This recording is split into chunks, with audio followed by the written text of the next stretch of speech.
Now, welcome, hello there.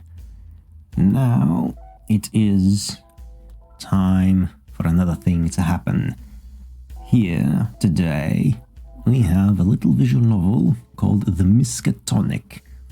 The music is fascinating in the main menu. Let's take this away for now. And it's giving off some weird vibes. It seems a bit to be cute, but also horror themed. And I don't know, noir setting, maybe? I have no fucking clue what's going on there. Absolutely none. But I am fascinated to find out. But before we can do that, as always, we have a vocal exercise to get the voice working properly. And once more, it's an intermission, therefore it's time for one of the short stories I wrote years ago. And this time it is short story 43 from June 19th, 2018. And this seems oddly appropriate, potentially, for the tone of this visual novel, maybe not. Who knows? Anyway. Gather the blood. Blood of the soul. Blood of the soul. Strike the wicked. Wicked are us. Wicked are us. Brand the light. Light must be snuffed. Light must be snuffed. Silence. Now, bring the offering. From ceiling door, the 7 willing men and women are slowly lowered onto sharp spikes that encircle the chanters. As their flesh touches the tips, blinding lights are shot in their forcibly opened eyes. Not a whimper or jitter from any as the unmistakable slithering noise of flesh and bone being pierced and blood dripping onto the pristine wooden floor fills the otherwise silent chamber, and their illuminated bodies shine with divine radiance in this pitch-black church. Minutes pass. Agony not allowed a release, yet again weighs heavily on those still living. It empowers their determination. Every year, the world bends ever so slightly more to their will, and the one they do this for is none other than God. But that God does not acknowledge their deeds, or even know of them. No, another watches this entertainment with glee, flicking a speck of power into the final thoughts of one who dies feeling the most pain, yet exhibiting the least fear or suffering. Sometimes it causes a minor natural disaster. Other times, an abandoned loved one wins the lottery. Sometimes the delay makes the right person end up on the wrong plane, never to land safely. Funny thing, this fate. Some meticulously crafted for each individual, while others unravel the whole thread for laughs. Well, I have some gruesome imagery there. I was in a weird mood when I wrote that, apparently. That can be said for a lot of those things that I wrote. Anyway, the Miskatonic. The Miskatonic. I don't know what to think of it. I don't know what to say, other than fuck it, let's just jump right in. Yeah. There's no other thing to do other than to begin. Yes. New game. Let's see what this is going to bring up for us. Oh, this doesn't need to be there. Alright, well, that's cute. Mary Peanut Butter. Bonjour, we childrens. My name's Mary Peanut Butter, head of occult science at the Miskatonic University. Ours is the most prestigious institution of dark magic, the occult, and all the strange ghoulies that live in your peripheral vision. I am here today to tell you a story. A story about a little girl that ruined everything. But ruining everything gives you the opportunities to make everything better. Oui. What? What's it doing? What? Oh, interesting. Okay. Enter makes it turn full screen or not. That's weird. What's that? You ask why I have a giant hand sticking out of my head? I guess it's mouse controlled only then. Well, that is because I am French. It is a thing we have. So, no funny business, you learn about the strange things people are afflicted with throughout the story.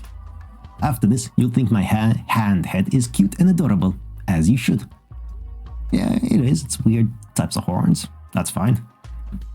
But first, let me describe to you the state of the world prior to the witch girl that ruined everything. Do not fret, you probably know this already, So, you are aware of the giant aliens that we call gods, and the cultists that worship them? No? Then let me tell you. Some worship Cthulhu, the giant man-octopus dragon thing. His cults teach eternal patience, waiting for Cthulhu to come back to them so he can destroy the world. Rude.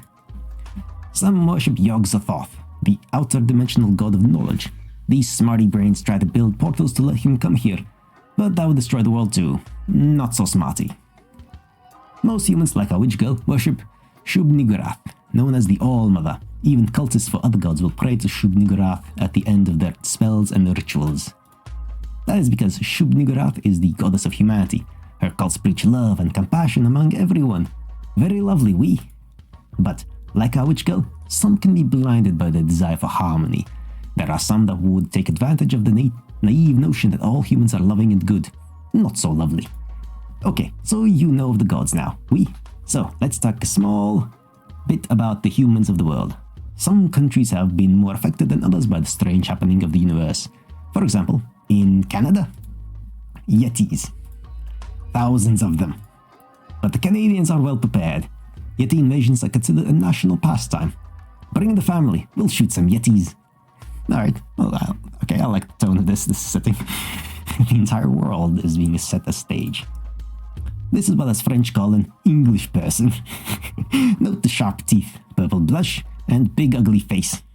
A couple decades ago, it was discovered that a huge percentage of the English nobility were actually cannibals, breeding humans in underground caves like livestock. Everyone in England went crazy when it was found out.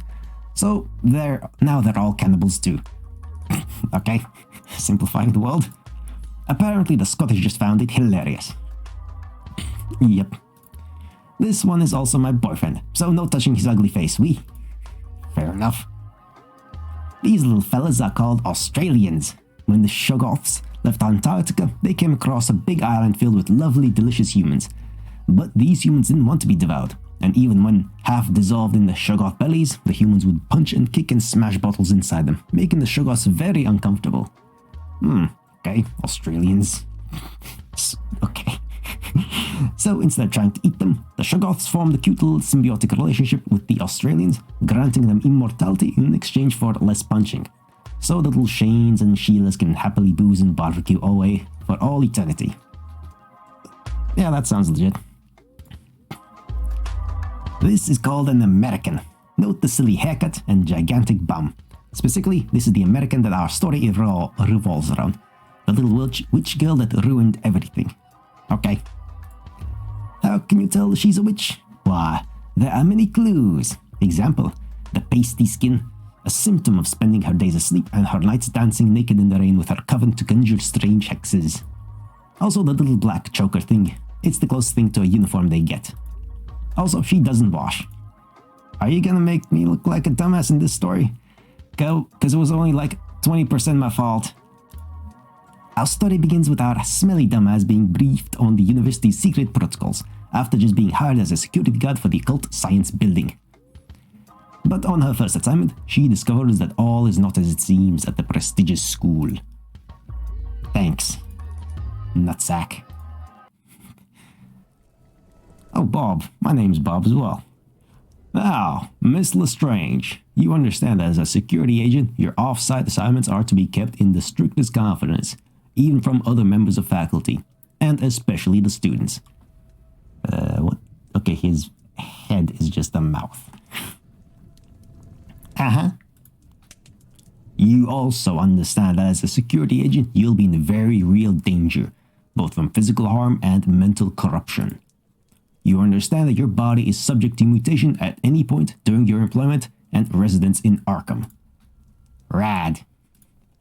And finally, you understand that, as a University of Occult Science, you are obliged to assist us with research regarding your supposed magic eyes, and failure to comply would result in your immediate dismissal. Sure. Well then, Miss Lestrange, welcome to the Miskatonic University. Awesome. Oh, you must be the new security guard. Charlotte, right? Yep, that's me. Great, I'm Johnny, head of internal security. I'll be giving you a tour of the building you'll be patrolling. Then I'll show you to your quarters. Ready to go? Sure. Well, you'll be working here, in the occult science building. You're a witch, right? Have you dabbled in any occult science? Well, I'm pretty good at the occult stuff, though mostly I use it for errands and favors for folks. Plus a few hexes, curses, blights, just to keep up that witchy appearance. Blood into jam, bones into sponge cake, cat into mush. Phallus into tiny screaming vestigial face. Normal stuff. Well, we do things a little different here. This way. The hallway of screaming faces. Awesome. This is the Ethereum, where our students can perform experiments on the Necronomicon. The creature acts as a shield to the outside world, keeping any experiments sterile and quarantining any unexpected summonings. Hi. Hello.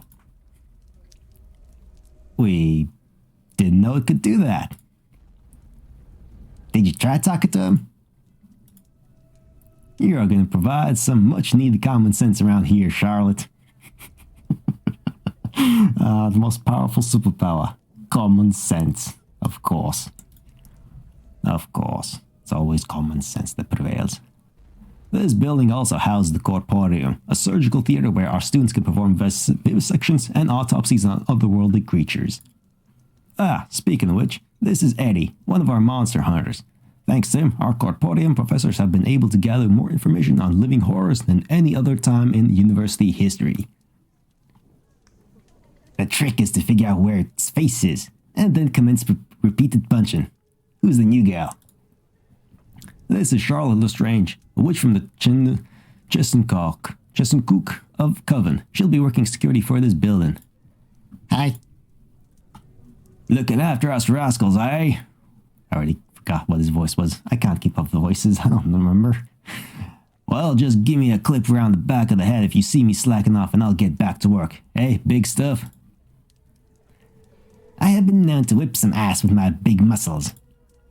There you go. Come around the chop shop. You want to see what me and the lads wrangled up the other day? You witches like nightmares, right?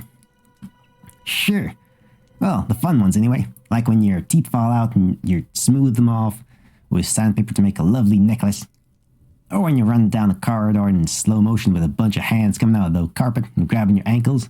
And you finally stop to ask them what they want. And it turns out your shoelaces were untied and they were just super concerned for your safety. Or when you're at school and you stand up in class but you forgot your pants and you're embarrassed, but everyone compliments your butt. Well, you're a bloody weird one, Charlotte, so you'll fit right in. Don't let me sister catch wind of you. She won't leave you alone. You're telling stories like that. And here's our curator of the Corporeum, Miss Mary Peanut Butter. She used to be a void shaman from Paris before coming to work with us. As fun as satisfying the void is, my true passion lies in discovering how things work. Oui? At least when they are dead. Groovy. What's a void shaman? You know those dark thoughts you have sometimes, for seemingly no reason? The ones that tell you to jump when at the edge of a cliff, or rob the bank with chasing a paycheck, or drop kick a grandpa through a stained glass church window at a funeral? Oh yeah, I get those all the time. Well, those are not your thoughts. A few hundred years ago, the French aristocracy way of life was so decadent and women-filled, their unbridled sauciness only went and summoned the bloody hedonism god.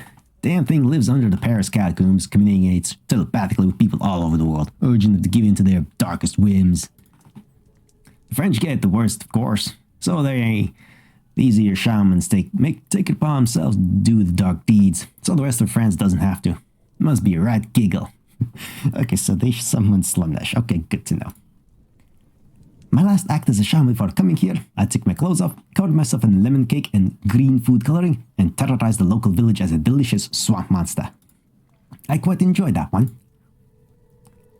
Shall we press on with the tour? Sure. Bye, guys.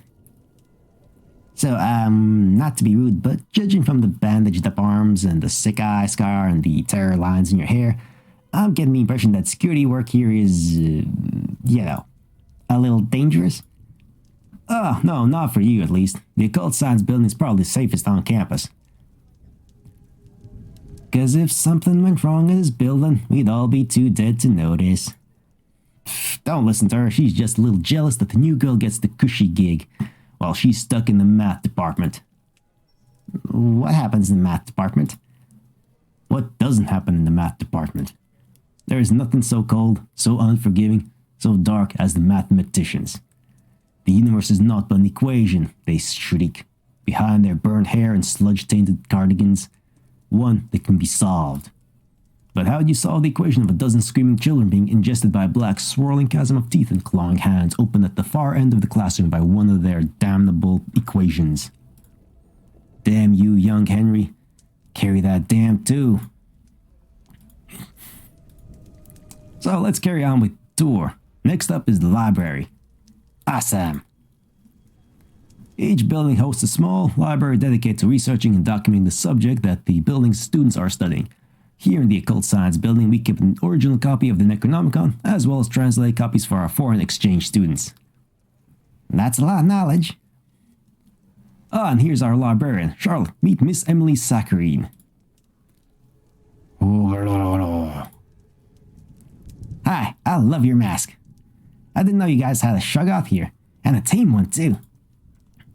Oh, Emily isn't a Shoggoth. She just had a small accident with the Necronomicon a while ago. Ended up like this. But our occult scientists learned an awful lot about what happens when these tomes of black knowledge, when you spill your soy no whip, ice caramel macchiato, 2 shots hazelnut on them. Huh. Sure looks a Shoggoth. Purple, gooey, moderately adorable with a hint of terrifying. Well, that's Necronomicon for you. It's funny, spilling a non-fat frappuccino with extra whipped cream and chocolate sauce just turns you into a puddle of loose bones and blood. Still hasn't stopped Emily from performing her duties. Hey, Emily. Shall we press on? Okay, nice to meet you, Emily. Charlotte, this is Lizzie of Dunwich, our Yogg-Sothoth consultant. She's taught us quite a lot about the other dimensions during her time here. Lizzie, Charlotte's the new security witch. Ah, she's adorable. This is the image that I saw on the Steam page and stuff like that. Lizzie of Dunwich. Adorable little... Are you the sort of witch that does the naked in the rain? Or the sort of witch that does the lucky charms and the big hats? The rain kind. You and me gotta get along. Yeesh. So, like, how come I can't... What are you? I'm a Lizzie. What are you? No, I mean, why do you look like a shadow? Or like part of my eyeball has stopped working? It's cause humans can't see, cause they are afraid of me and my sister's spirits. Everything else can see me. That's why doggies are all tuck tails whenever I go near them. Lizzie is an example of a mental phenomenon found only in humans, known as cerebral avoiding. It's a trick by the brain to preserve the sanity of its carrier. When a person comes across sights too horrible to comprehend, their brain refuses to render it, instead showing a black silhouette in place of the sight itself. Essentially, instead of Lizzie's insanity-inducing true form, your brain is protecting you by showing a shadow instead. But I saw that interview, no problem. The guy whose face was just teeth and gums, and the girl with the hand sticking out of her head, and Emily, the librarian.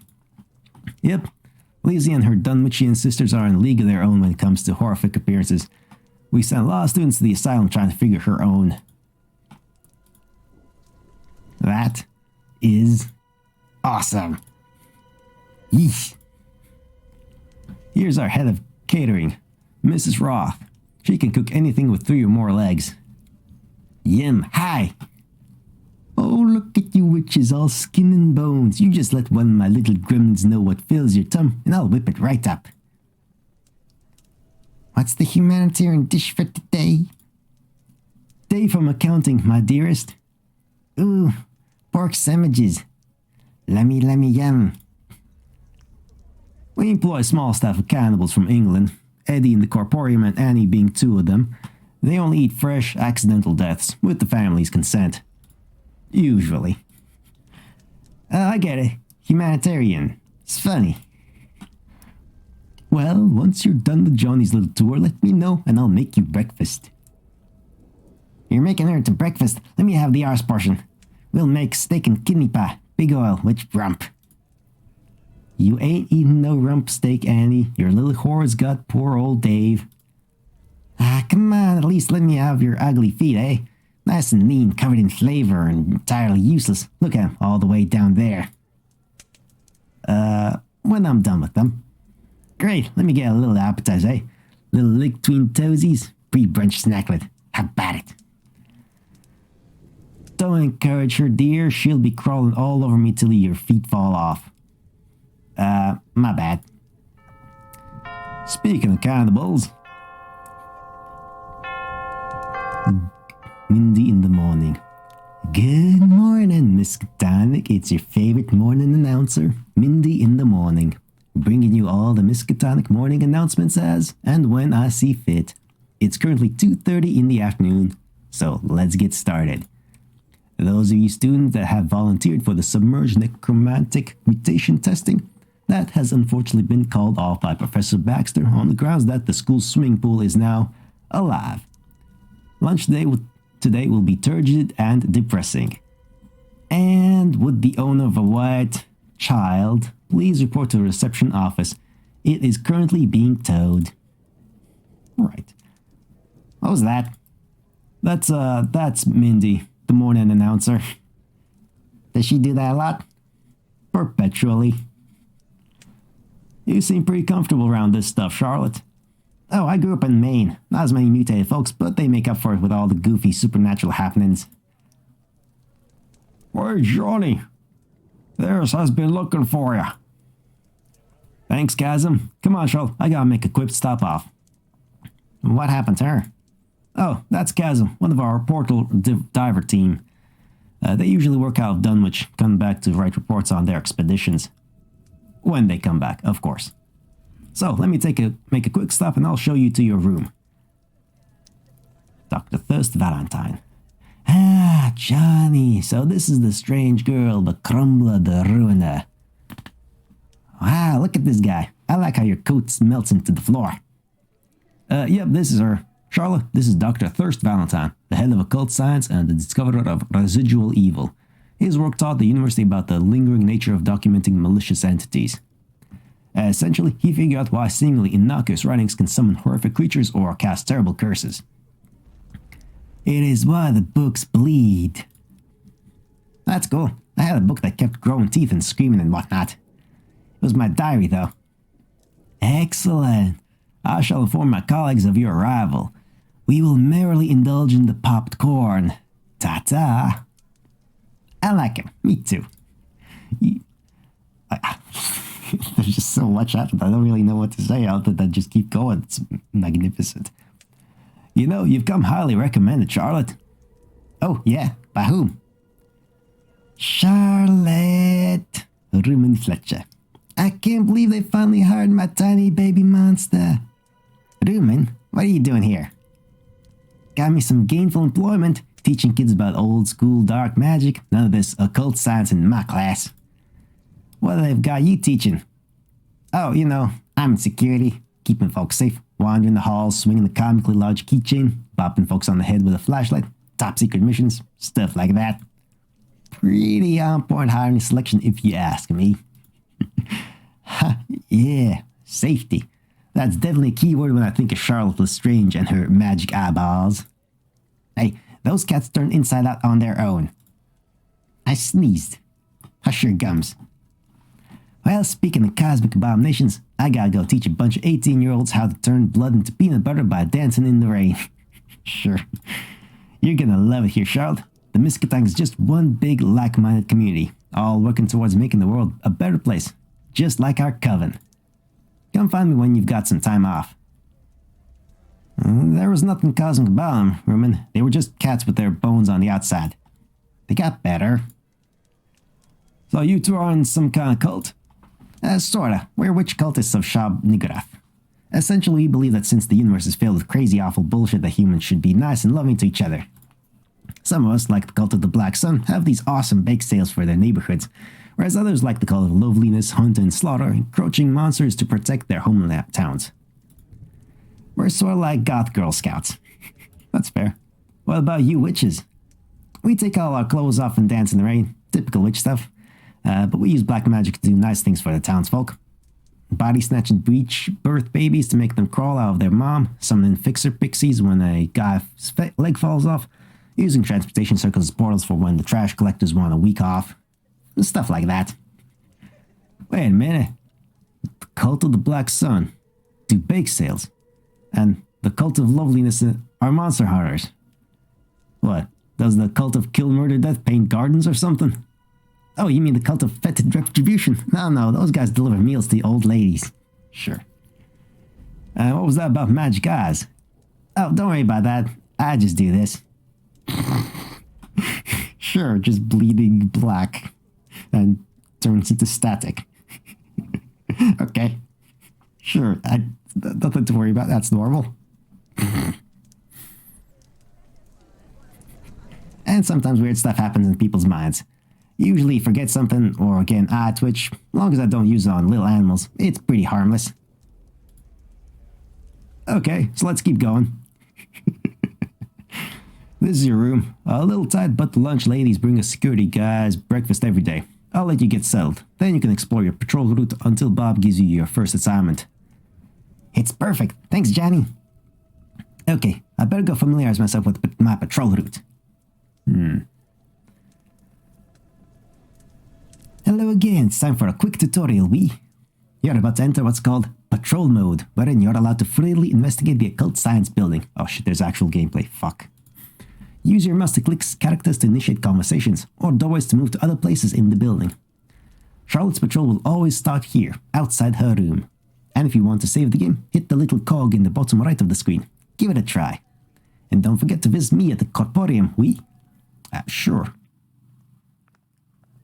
Staff dormitories. Please report all breakages, spillages, corpses, interdimensional tears, and unattended viscera to a member of janitorial staff. They are appropriately trained in sanitation, body disposal, quantum physics, and mild voodoo. Sure. Okay, you up on the ceiling. Hello. Nutty Annie. Hello, Spooky. How's your feet? Why the fascination with my feet, Annie? Surely the juiciest stuff for candles is like the brain or whatever. Oh, no. Can't eat brains, my lovey. Eating brains gives you the shiggles. Shiggles? What's the shiggles? Shits and giggles, an English disease, makes you shiver and laugh uncontrollably while you lose control of your body. Then you die. Had a friend who had it back home, significantly less early hairs than it sounds. That sucks, man. Yep, and now I'm all inconsolable, and the only way to cheer me up is to give me a bite of your giant bum. Damn it, Annie, you almost had me feeling like you weren't a complete ass. I won't need the complete hours, just a half cheek at most. Okay, that was pretty clever. I'm here all week. I bet you are. Alright. Next person. You. We're just gonna go in order. With a fox belt around. Or just probably a real fox and a mouth in his neck. Okay, hello, Nico Die. There's too many characters. I'm not going to be able to give them each a unique voice. Plus, I'll forget the unique voices anyway. As always. I'll still try, at least in each scene. I'll forget by the next time, because fucking hell, we already met like 15 characters. You're the new security girl, right? I'm Nico Die, archivist of the Occult Science Building. Feel free to tell me your deepest and darkest. Okay, I left school when I was 9 to become a witch, and quietly hope that schools don't teach people anything important past that. Interesting. And they do, by the way. Quite a bit. Oh. Well, shit. Don't listen to him. If you can count and spell, everything else is optional. Roger Cavendish, Chief Medical Officer. And what does that tell you? You can do more than count and spell, right, Doctor? Well, a few things: bringing people back from the brink of terrible, baphometic death, creating vaccines for supernatural diseases. Have you ever seen a prosthetic tentacle? Don't get him started on his damn pathetic tentacle. Any more little nudgets of secrecy, Charlotte? Okay, here's a fine one. People think that I cock my hips all the time because it's a snub Shigarath witch coven thing, when really it's because I'm secretly proud of my butt. It's a good butt. Rest of me sucks, but it's a damn good butt. On behalf of all cannibals, thank you for sharing it with the world. You're welcome. Okay? Right. Comedy. Alright, you sitting on the couch. Alright, her. So I'm subbing the class for one of the astronomy guys, right? And substudent means it's time to watch a documentary in the lecture hall. And everyone watching this thing and it's like, the closest star to our solar system is about 4.5 light years away and you thought you felt lonely. And I'm like, why would you assume that? Why assume that about literally every person who watches this thing? I grew up in a coven surrounded by spell-slinging psycho bitches, now I work in a university. I salivate at the concept of loneliness. I wonder if they say that in nature documentaries too, trying to make weird animals relatable. In bad ones. The relatability comes from just observing nature as it is. From the perspective, if it's a documentary about lions, you feel good when the lion hunts a thing. When it's a documentary about like a gazelle or something, then you feel bad when the lion gets the gazelle. Or something like that. It's all a matter of presentation. Yeah. And you thought you sprayed pungent urine at attacking predators. And you thought you had a projectile tongue that was sticky at the end so you could catch cute bugs. And you thought you had a four-headed penis. What the F has a four-headed penis? Echidnas. Maybe girl echidnas aren't into the whole eldritch horror kink. Guy echidnas gotta step their game up and turn their peens into horrific nightmares. I have no argument for this. Moving on. Okay. Bugs. People with bug things on them. Annika Silverstein. It's the new security. Annika Silverstein, Alien Theology. Ooh. Caleb Wakeshaw, pun enthusiast. Oh my god. God damn it. Charlotte Lestrange, badass witch cap. So what happened to the last security guy? Are they on sick retirement adventures? Last I heard, he landed in Aruba. Then the rest of him landed in Cancun. Yes, quite tragic. Entire occult science building exploded, leaving only a crater, oddly filled with indentations of the faces of the workers and students who were in there. That was before our time, of course. Since we're all alive and whatnot. But there's like protections from that happen again, right? Oh yeah, they put a sneeze garden. Exactly. Right. Well. Okay. And then the lizard lady. Marina. Did you know before it was completely abandoned, Innsmouth desperately tried to become a tourism town? Tried to focus on aquatic circuses, gift shops, and freak shows featuring leftover deep ones. I happen to be named Most Attractive Deep One Hybrid every weekly beauty contest. You don't look like a deep one. That's probably why I kept winning. Fair point. Fair point. Then moving on to I guess over here, next room, Eldritch Library. Books branded with the school's insignia are to, under no circumstances, leave the library. Branded books found outside the library will be shot on sight. Right, the books themselves, because they're alive. Alright, you two students. I'm a classer at 7 a.m. Got any ideas for a book that'll help me wake up in the morning? Oh, you'll want Internalized Zombification in the necrology aisle. All the benefits of being a zombie without any drawbacks of looking like a corpse. Though your intestines will occasionally fall out of your butthole. They must have a book for everything. Though I'd take coffee or scooping the intestines back into my butthole. Maybe that's just me.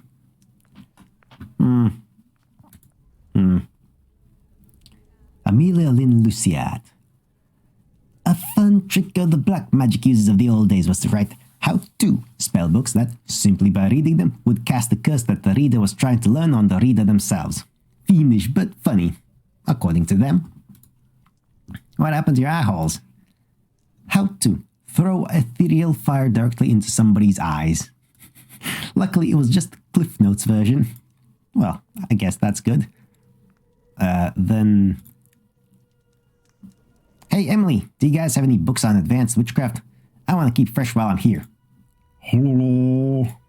I'll take that as an of course we do, Charlotte. Have you seen the size of this goddamn library? We got books that ain't even written yet. Ooh. The Science of Rain Dancing by Professor Anna Undercarriage. Guess maybe I'll fit in here a little better than I thought. I've been doing science all this time. Much like electricity, the human body acts as a conductor of magical energy intrinsic in the air of regions of high concentration. This effect is exacerbated with wet skin, leading to many witch cults dancing naked in the rain in order to conjure spells effectively. Indeed, it seems paranormal encounters seem more frequent when it's raining or in the regions of the world where rain is frequent. The witch cults of Seattle and Scotland are considered incredibly powerful and fearsome, though this is simply due to their geographical advantage. Would they to be taken away from their home deluges, they would be simply as effective as their new weather permits them to be. Ha! Sick burn. Hello, Wobbly. What you reading? Nothing, just some stuff about witches. You wouldn't get it. Nah, probably not. That stuff too cool and magical for dumb old Cannibal like Annie. No place for an ugly old purple blood like a poor old dumb old Cannibal Annie. Poor dumb Annie. Well, hey, come on. I didn't mean it like that. She just wants your flesh. She just wants to eat your cheek. Hey, next time it rains, I could teach you a few tricks. How about it? You get a pet frog, give it a couple of extra eyes. What do you say? That sounds fun, but can I make a suggestion? Sure, I guess. Rather than rain, can we dance around the buffalo sauce? I think I want a little zing when I bite your bum. Damn it, Eddie, why don't you go bug someone else? Because you're the only one that finds it funny. There's a difference between laughing at something because it's funny and laughing at something because it's ridiculous. Most folks run away from folks like me. They seem to take threats of being devoured quite seriously. And there's nothing like more than watching you run away, Charlotte. Aw, you beat me to it. Yeah, see you around, Annie. Okay, alright, so that's the library. Then over here, big hallway. Ooh, the important one. Alright, tentacles. Militia below. So what's with the puppets? We help her talk with unfamiliar people on unfamiliar subjects. One must become more familiar with us in order to become more familiar with her. Spent a little too long in the psychology department, eh? I've heard precision all them dark psychiatrics can rub off on people. And you spent a little too long in engineering to not know when someone's pulling your leg. So working and studying in certain buildings has a residual effect. I wonder what effect working in the occult science building has on witches. I hope I don't start taking a chalkboard to my student Coven's dance rituals. No one wants to know the angle of rotation on one of my sick fire free balling pirouettes. Then these two with the red eyes. Studying at the Miskatonic is a huge opportunity. There are so few monster humans in my hometown. I think my job projections in the future are pretty bright. It does come with a few drawbacks, though. You're not likely to finish your studies exactly the same species as you started. Well, hey, at the very worst, I'm pretty sure this place could always use more freak-ass teachers. So, hey, why do so many people have tentacles coming out of their back? Have you ever faced the buffo necrotic explosion head on? No, can't say that I have. Neither has anyone else. First rule of buffo necrotic explosion. Turn away from the buffo necrotic explosion. Well, I guess the first rule will be, don't cause a goddamn buffo necrotic explosion. But people can't seem to help breaking that one. You can probably tell from the lack of extra limbs, but I have no idea what buffo whatever actually is. It's the process of deliberately caving in an artificial portal through our dimension to stop extra-dimensional entities from getting out. It's a last resort, since usually there are teams of portal divers still inside, but hey, better than the end of the world, eh? I guess. Hey, maybe you guys should try transmutation circles. That's what witches use when we need to summon creepy stuff, and none of my coven have any weirdo tentacles. All you need is chalk, a little blood, some candles, and a complete disregard for parents. Yeah, we've all been taught the witch method. But the scientific method reduces the element of randomness, increases the size and duration of portals to allow for human entry, and best of all, you get to keep your clothes on. So science is magic plus underwear, eh? Sure. And the little... Hey, Lizzie, what you got there? Chili cheese is the best human invention. Everyone says so. Everyone? Like, everyone in the university? Everyone in this dimension. The Mega, the Ephids, the Starspan, Chthonians. When someone makes one for them, the whole world elder things. Even Yakstad likes once now and again. Really? Not like the internal combustion engine, not penicillin, the telephone, light bulbs, eyeglasses, great big trains, microscopes. Nah, we don't need any of that. So humanity, for all its achievements, all the love and loss, all the wars, all the technology and innovation, all the art and culture, everything we've done. And we're considered by the rest of the universe as those guys that make a mean grilled cheese. I don't know how I feel about that. It's fine. At least we're seen as valuable, so that's good. That's good. At least, I mean, that's something. That's something. That's better than nothing. Student Corporeum. Students are encouraged to practice vivisection during recreational hours using the locally bred horrors, nightmares, pets, or children available. These resources are included in your tuition. Alright. So what do you reckon they're doing in there? Poking and prodding, same as always. Eventually they'll get bored and will be tasked with cutting off the husk. If you told tiny child Alba that in the future carrying cups would be considered the easiest part of his day, I think he'd pitch a fit. I thought the part between carrying the body to the corporeum and carrying it away would be the easiest part. Though I guess hanging out in the spooky ass hallway can be a little exhausting too.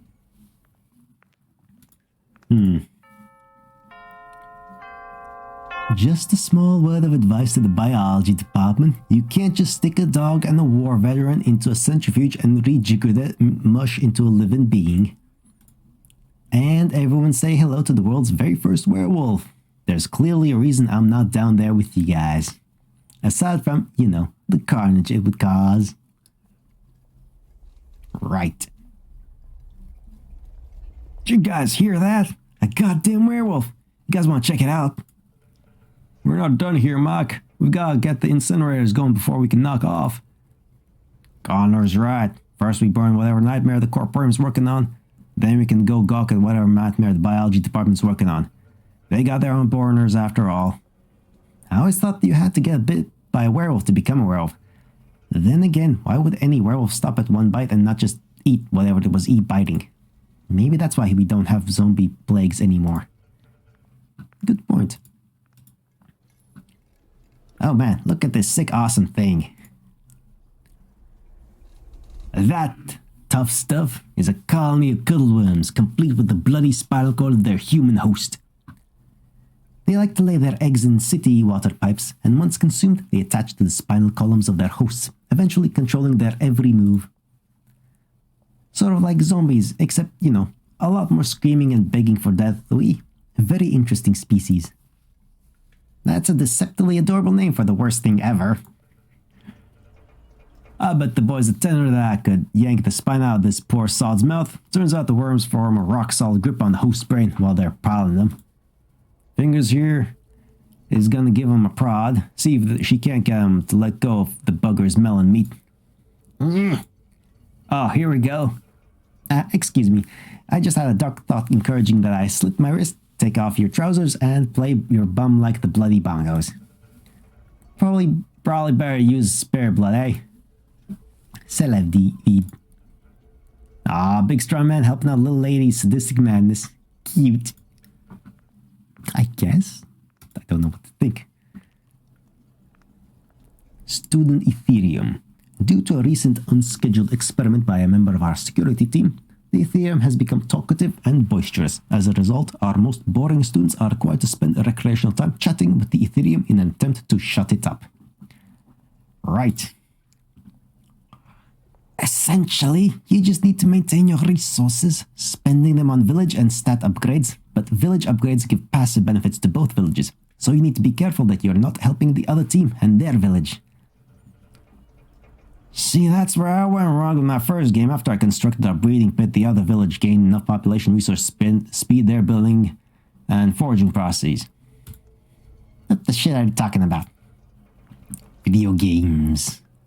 Mobile games, that's what they're talking about. Nix fell hard. So, after you've drawn from the encounter deck, if what you draw is a monster, pick from the monster deck. Then you can choose to fight or flee. If you fight, compare your player card's ferocity stat with the monsters and add a d6 to both stats to determine whether you win or lose. If you want to flee, it's the same process with the liquidity stat. Once you've returned to the village board, you can add your successful foraging tokens to the village's stockpile. Whatever team successfully builds their village first wins, or whatever team's village runs out of food, materials, or population resources loses. Do I have to go by my in-game name too? Couldn't hurt.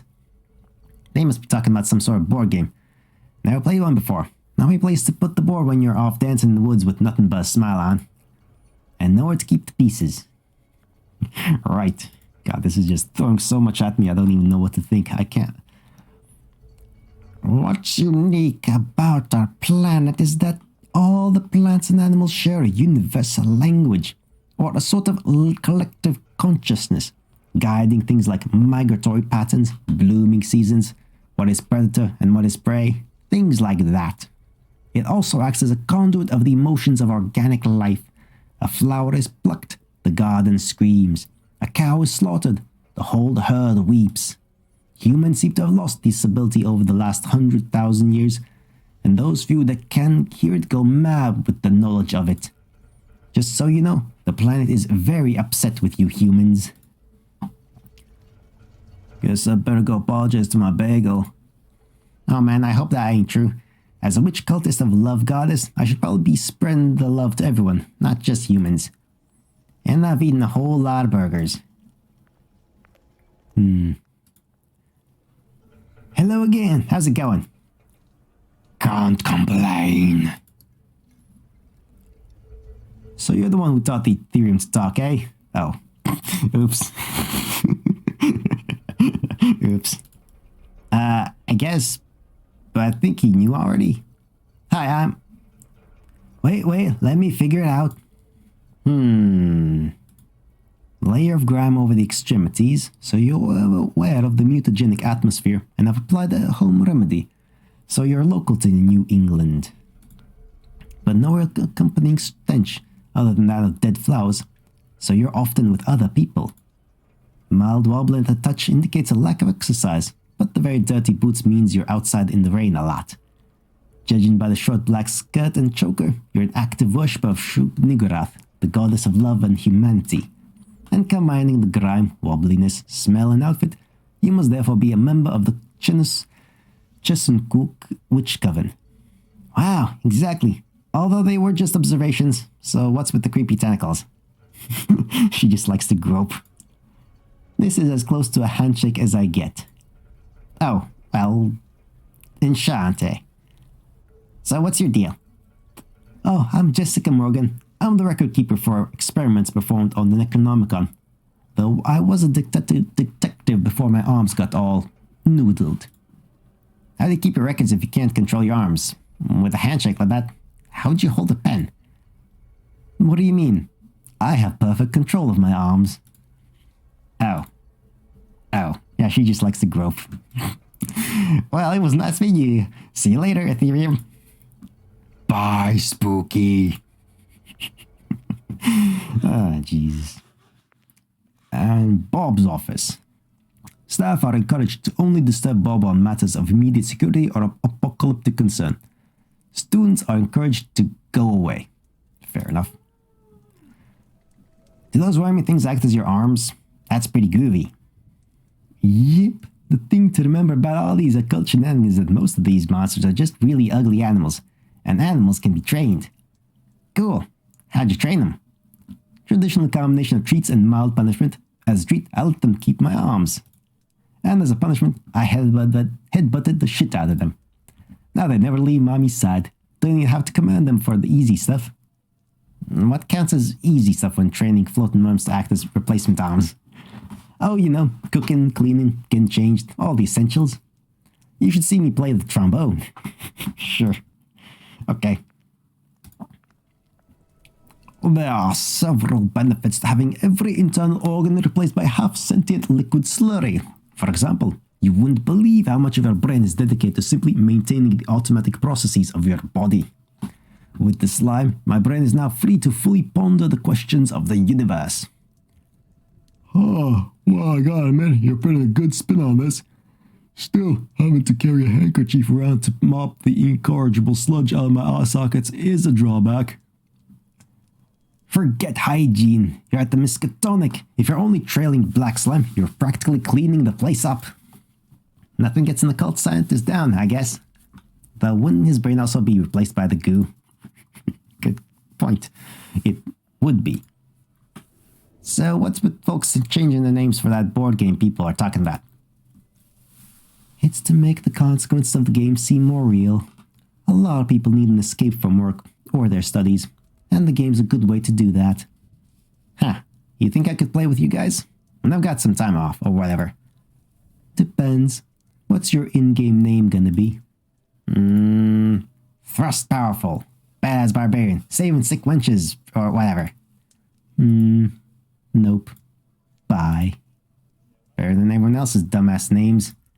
Whatever, who'd want to play a game where Thrust Powerful, the Badass Barbarian sounds non-canon anyway?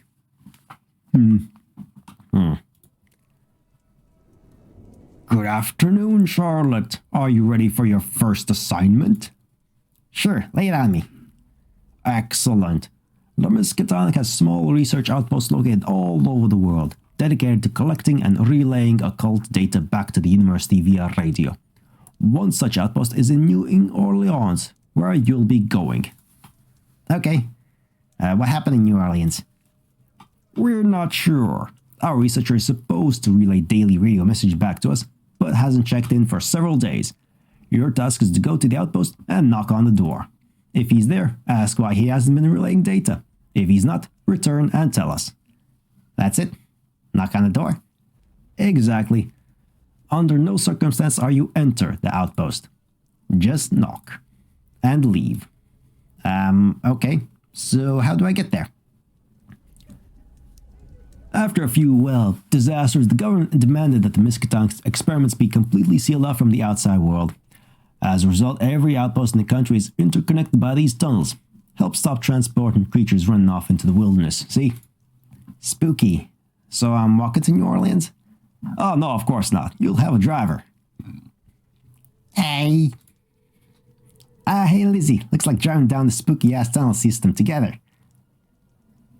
Yee. New Orleans is not too far in a straight line. Should get there lickety-split. Have fun, you two. And remember, don't go into the outposts. Okay, see you later, Johnny. Guess this is the place. Huh, that's weird. The door's open. So?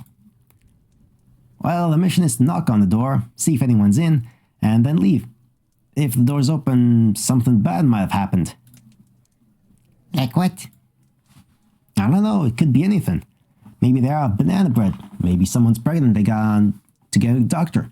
Maybe Cthulhu cultists have invaded to have a sick hoedown. Maybe they're pregnant with the Cthulhu cultist banana bread baby. We should check it out. Supposed to be authorized to go into outposts. Done witches and witches are for knocking on doors, not poking around outposts. Come on, it'll be, showing initiative. No, good job. Ah, damn it.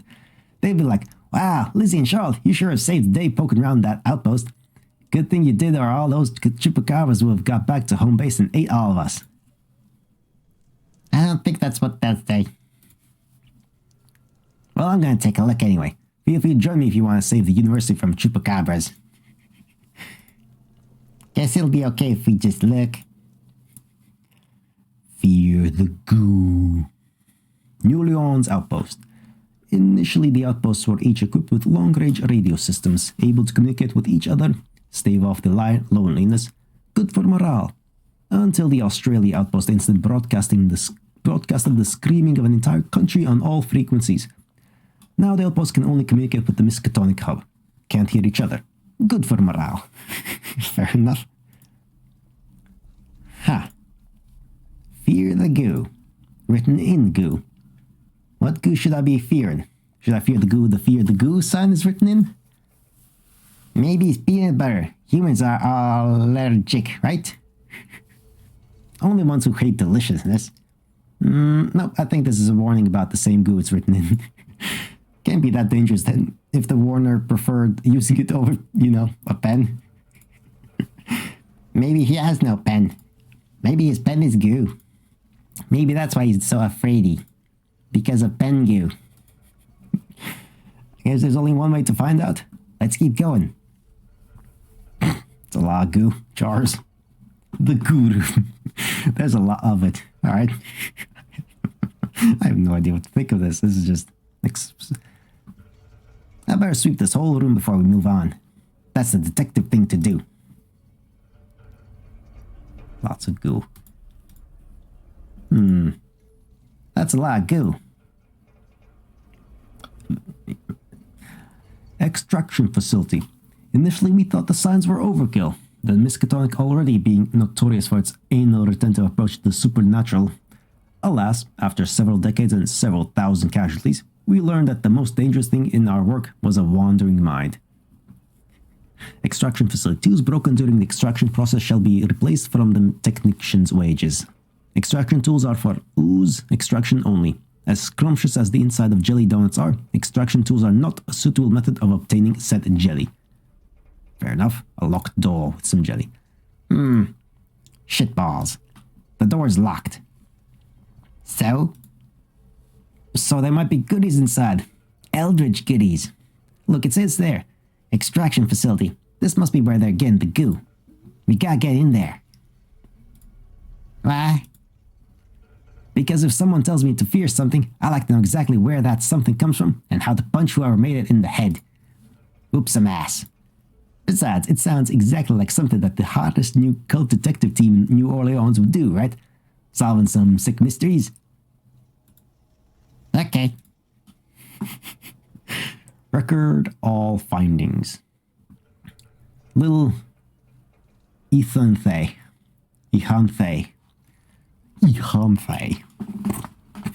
Words that are not meant to be pronounced at all. They were allowed a small number of personal effects on site. Easier to just let them have their little trinkets than to enforce contraband rules. And the occasional knife in the gut for a supervisor was seen as an affordable expense. Sure. Alright, some bookshelves. Looks like a syringe. That's a beefy-ass needle hole thing, too.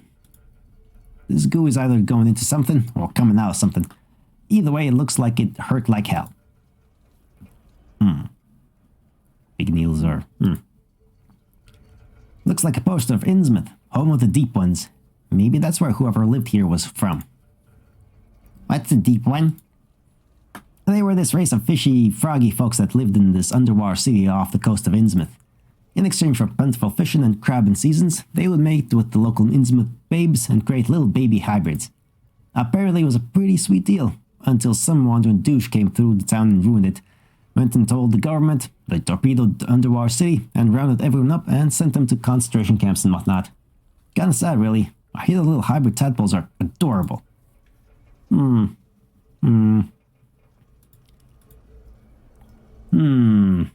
sort of manifesto.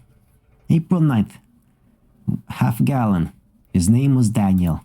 April 10th. 2 gallon. Told me to give her locket to her lover. April 11th. 1 gallon. He was still alive. What have I done? And then it stops. Ha.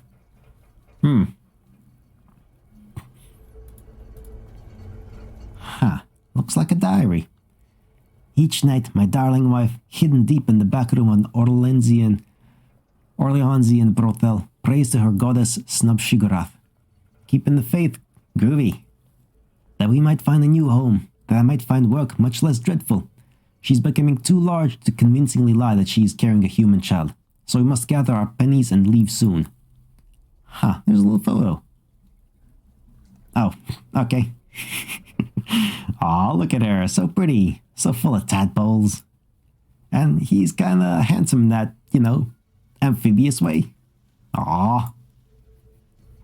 Why is that aw? Why is that not you? All the storybooks say that there is no purer love than that between a girl and a frog. What? April 12th, 1936. Hey, that's yesterday. A new prisoner was delivered for ooze extraction. He claims he was a riverboat captain with a ship that sails up and down the Mississippi River. He claims that there is a deep one refuge situated in Minnesota, where my people live and thrive, hidden from the university's horrific testing and the government's terrible camps. I shall rescue my beloved tonight, under cover of darkness, and we three shall make for Minnesota. I'll miss the radio call-in, and they shall send someone to investigate my squalid concrete prison. But we shall be long gone. Huh. Looks like the university was keeping this fellow against his will, using him to extract goo from folks. But why? Maybe we should ask him. No way. If the university is as evil as this guy says they are, we best keep our mouths shut and do a little independent investigating. We gotta find out what this goo is, what they're using for, and why they're being such bastards. You're making a lot of assumptions.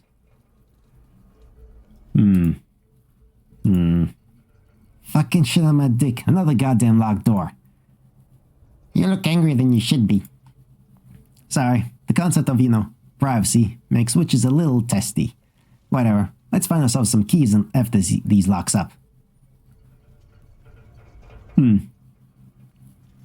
Little deep ones can be manipulated in a way humans couldn't.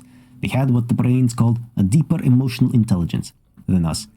They would cry at the simple concept of tragedy, so to threaten them with their own was viciously effective.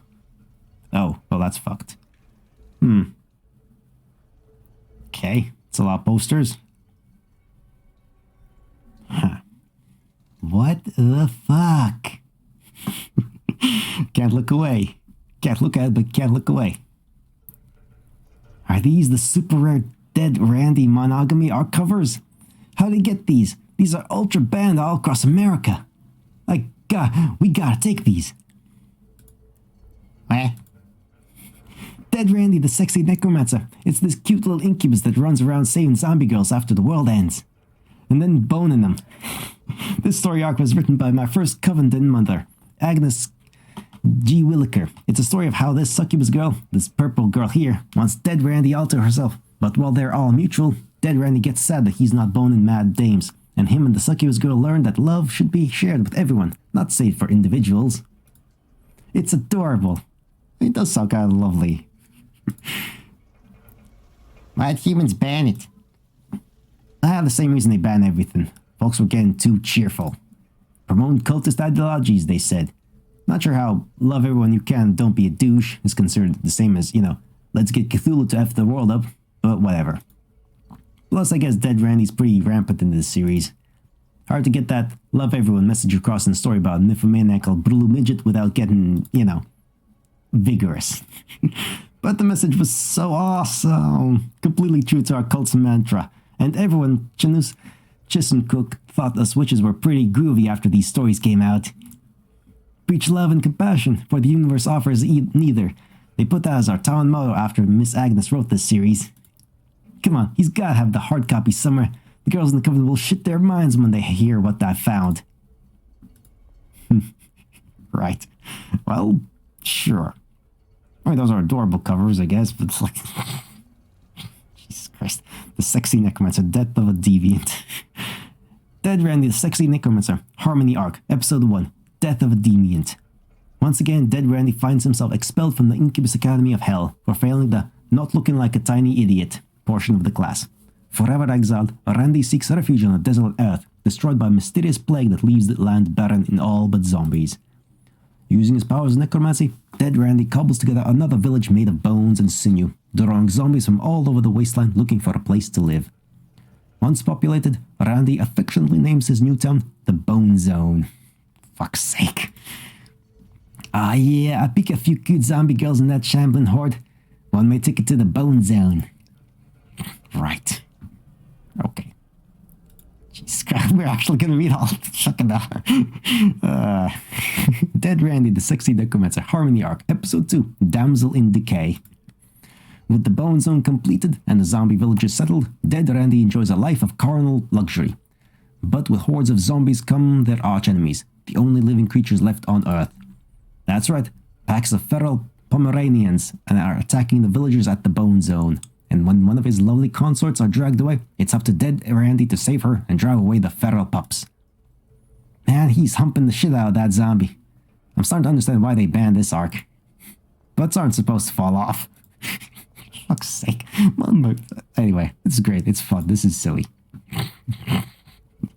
Dead Randy the 60 Necromancer. Harmony Arc. Episode 3. Polyamorous Pollyanna. A new visitor from the underworld arrives in the Bone Zone. A salacious succubus named Sally. Marveled by his accomplishments, Sally becomes enamored with Dead Randy, demanding that the pair revoke their demonic job descriptions and become mutual lovers. Shocked at the idea that another demon could love him, and much to the dismay of the hordes of zombie girls, Randy vows to become Sally's boyfriend. Poor Dead Randy, seduced by the idea of exclusive affection. Like my dead mother always says, love 100 people and 1,000 people will love you back. Right. Jesus Christ. Dead Randy the 60 Necromancer. Harmony Arc. Episode 4. Trouble in Paradise. After a few months of unrelenting ravaging, Randy and Sally start to become bored of their exclusivity. But while Randy aches to share his love with the rest of the village, Sally demands that he spend his pent-up affection on grinding through their turbulent relationship. Bad move, Sally. You've got two folks going against their nature of sharing happiness with the world, desperately trying to keep their happiness between each other. Share it. So we're just spending a couple hours of just reading the whole thing now. Sure. Dead Randy the 60 Necromancer. Harmony Arc. Episode 5. Monogamy Madness. Finally, Sally and Randy see the error of their ways. After an amicable breakup and a promise to remain sharing a portion, albeit a small one, of their love between each other, Randy and Sally tear through the Bone Zone, vigorously loving everyone in their path. Aw, I love a happy ending. Yeah, it's nice. I guess the last 40 pages are just meant to, lock the message down. Not quite sure what the zombie butts falling off is supposed to represent, but I'm sure Miss Agnes nailed the metaphor. Whatever it is. I think she just had a fetish. I think that's all. Okay, now it's just pervy. I mean, why not? She's got a fetish. That's okay. Well, that was fun. I learned about sharing affection with the people I meet, being kind and caring, and learning not to judge others. Well, and how to bone mad zombie dames. Let's carry on with the investigation. Sure. Designated sleeping area. Look, before we go any further, let me just say that what we do at the Miskatonic is sometimes a little vicious or a little sadistic, even abjectly cruel. But it's necessary, alright? The universe is a writhing cauldron of unrelenting malice. We do what we do to make sure you don't realize that fact. I mean, fair enough. A key! We got a rooster key. A key to the holding cell. Let's head back to that locked door and check it out.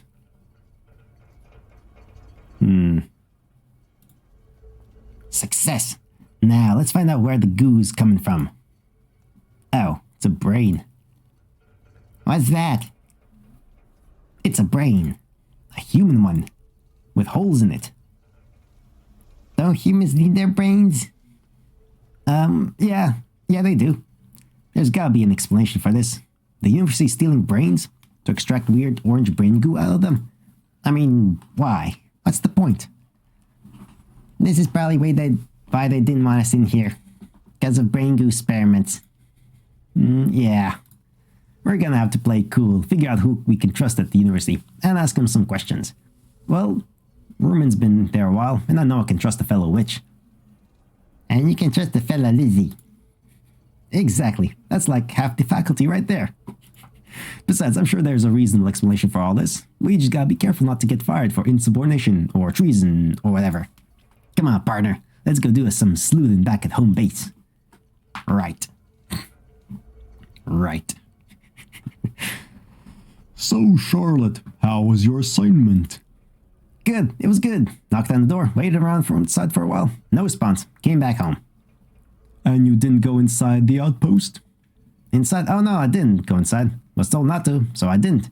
Just knocked on the door and left. Inside, you crazy? Right. Well, we'll send a team to investigate and search for our missing researcher. Thank you, Charlotte. We had no intention of sending you on an assignment so early. So, what do I do now? You return to your quarters and get some rest. Tomorrow you start patrolling the cult science building. Right. Well, talk to you later, Bob. Looks like we're in the clear, Liz. Are we still being detectives?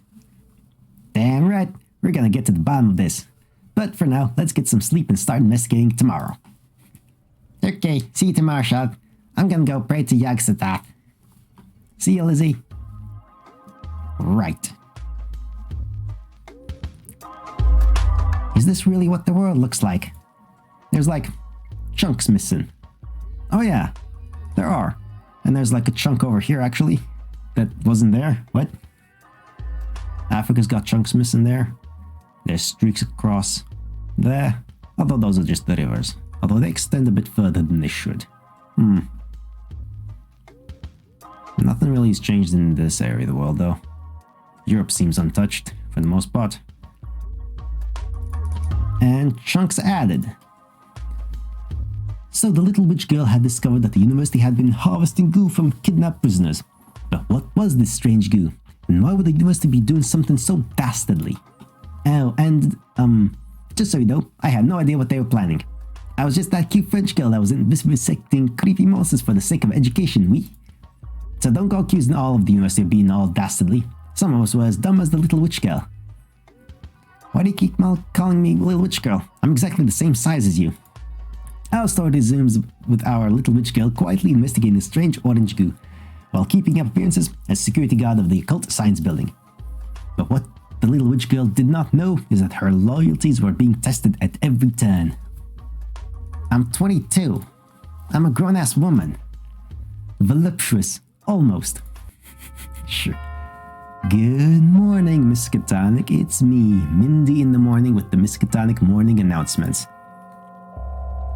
What is this morning you speak of? It sounds awful.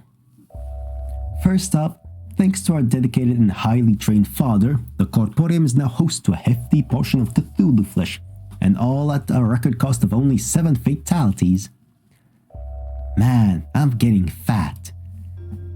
On to international news. The Miskatonic University's Canadian branch is suffering a Yeti infestation, brought about by their recent "How many Yetis can we get?" series of experiments.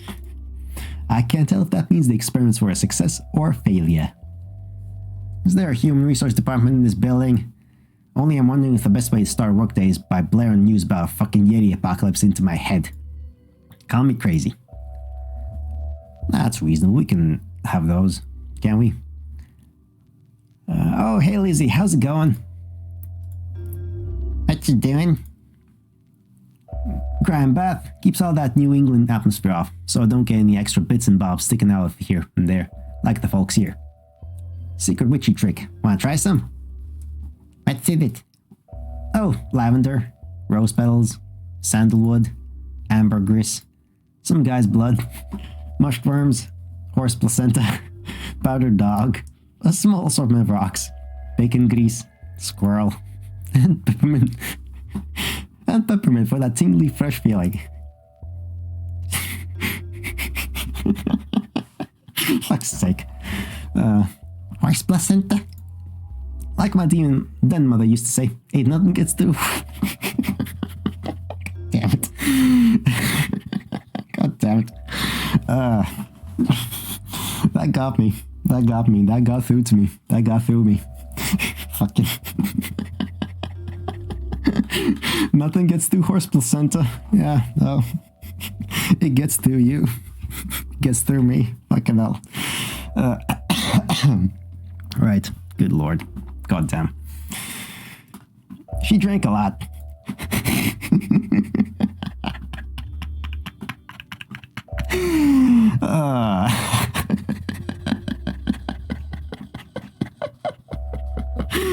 Oh, that broke me a little. That broke me a little. I need some water. Good lord. They sent a team to New Orleans to investigate what we found. So we're on errand duty today. I think someone needs your help in the library. Okay, when my gram seeps in a bit, I'll go see what they want. Thanks, Lizzie. God damn it. Fucking horse placenta. Oh, Annie, I thought Mrs. Roth did breakfast. She's off camp, catering some dopey executive brunch for the higher-ups, so I'm delivering today. Here's yours. Who is it? I don't know if I had a name, seeing it's a bacon sandwich. I could ask if you want. Wait, really? It's like human food? No, it's a pig. No, I mean, never mind. Thanks, Annie. No problem, my lovey. You want seconds? You come and find me. Toodles. Huh. Guess Annie's not made up of 100% pure aggravating after all. How about that? Well, apparently I'm needed in the library. Better get over there. Indeed. Well, I mean, we're still gonna talk to everyone along the way. Hello, Wobbly. Did you enjoy your little bacon sarnie? I did, thank you, Annie. What was the sauce on it? It was super scrumptious. Oh no, we don't want to know.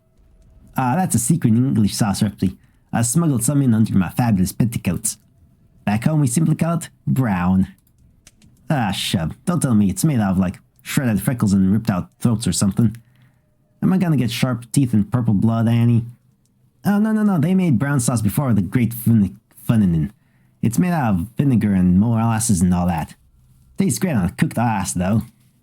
Oh, what's the great funnin'? When everything got fun. Used to be really boring before everyone went a little nuts. Should have seen me playing badminton in my ugly arse white dress, being courted by local boys in plaid waistcoats and coiffed hair, bims and pickle on cocktail sticks, picnics on the weekend at our park. Bus to town comes every hour. Please and thank you, routine and pleasant. Bloody tedious. I don't know, that sounds kinda nice. You should see it now. That bus route, now the bus is covered in spacks and the driver trades his roadkill for a night with the pie maker's brother. The badminton courts are now communal barbecue pits where the whole villages get together and cook burgers out of the football team from the next town over. The local boys wear nothing but a smile and the local girls use their white dresses to dress nothing but bite wounds. No bastard Bobby's bopping you on the head for pissing up the wall of the local pictures. We ate them first, of course. There's a lot of fun to be had when you're in for it yourself, my lovey. Ha. Well, apart from the cannibalism, that doesn't sound too bad. Shame about all the cannibalism. Sure, I guess. Hey guys, you want to see me? Oh, witch girl. You wouldn't happen to have any more secrets to divulge? Let me think. Ooh, I discovered I had magic eyes when I was 9. The day I left school to become a witch. I sneezed in class and liquefied my home EC teacher. You have magic eyes? What do they do? Well, I don't have much control over them, but basically I do this. Yep, stare into the eternal abyss void of static. And just have your brain start to melt. Yeah, it's definitely a thing. And stuff happens. Usually it's harmless, making people think strange things, or their limbs a little numb. Makes tiny doggos do backflips or babies say their first words. But, you know, occasionally makes stuff turn inside out. I guess that's an extra secret for you, Nico. Well, it's my secret gathering that I need your help with, Charlotte. We're looking to expand the library to house my collections, but the engineering department exploded last night. I need to find some power tools that'll help us in the library build an extension. Are you up to the task? Sure, I guess I can handle that. Excellent. Try the corporium. If anyone has power tools in this building, it'll be that French girl. I can't remember my father's face. The corporium. I'll go check it out. Sure. Alright. Oh, hey guys. Have you seen any engineers? We're trying to renovate the library. We still have engineers? I thought they all exploded with that dopey machine they've been trying to build for God knows how long. Nope. There's still a few wandering down campus, withered as broken-hearted parsnips, the lot of them. Gotta have filled their shrapnel quota by now. I saw a student, no word of a lie, his entire head cut in half. Ah, shit, really? Yep. But he was always a little two-faced. Two-faced. I've heard the engineers use the Ethereum to store completed prototypes, Charlotte. Chances are they've got what you're looking for. Thanks, guys. I'll go check it out. Hey, Vicky. Where the hell is everyone? The engineering building. Didn't you hear the explosion? Most people are off carrying the wounded to the infirmary. Oh yeah, of course. So what are you doing here? Well, I don't have any arms. Ah, lucky break, eh? Well, it was more of a lucky ripping off and eating. Fair enough. Sup, old man? How's the science? Vicious and unrelenting. Radical. Hey, Jess, I'm told there's some sort of engineering project among the guys left here. Do you think the library guys could borrow it? Huh. Oh, yeah. It's over there. Did you find it? It's some big ugly... What the fuck? That's a harpoon? Well, that's a harpoon. I guess that's a ram thing? That's gonna... Oh, it's got an engine on it. What is this thing? It's like half car engine, half steak, half steel purse. Oh, it's just straight up a weapon of... it's a small version of weapons that you find in some... Oh, what's the game series called? I forget. Whatever. It's like Monster Hunter, but in the future with like a sword engine, gun, weapon types things. I forget what it's called. God Eater. That's what it's called. That's what it's called. That's what reminds me. This is a smaller, dinkier version of the God Eater weapons. Is this for fighting ultra vampires or something? The reason you don't teach here, just pile on top of each other. I have a rock solid lady boner right now. I gotta have one in black to show the coven. They'll lose their shit. Take it then. We were gonna use it to shut the Ethereum up, but that ain't happening. I thought we witches were into herbs and eyeballs and cauldrons and stuff. Why are you rock solid over that monstrosity? First and foremost, witches like awesome stuff. Eyeballs are awesome. Cauldrons are awesome. Secret midnight dance-offs are awesome. And the lady boner is awesome. You are a colossal lunatic.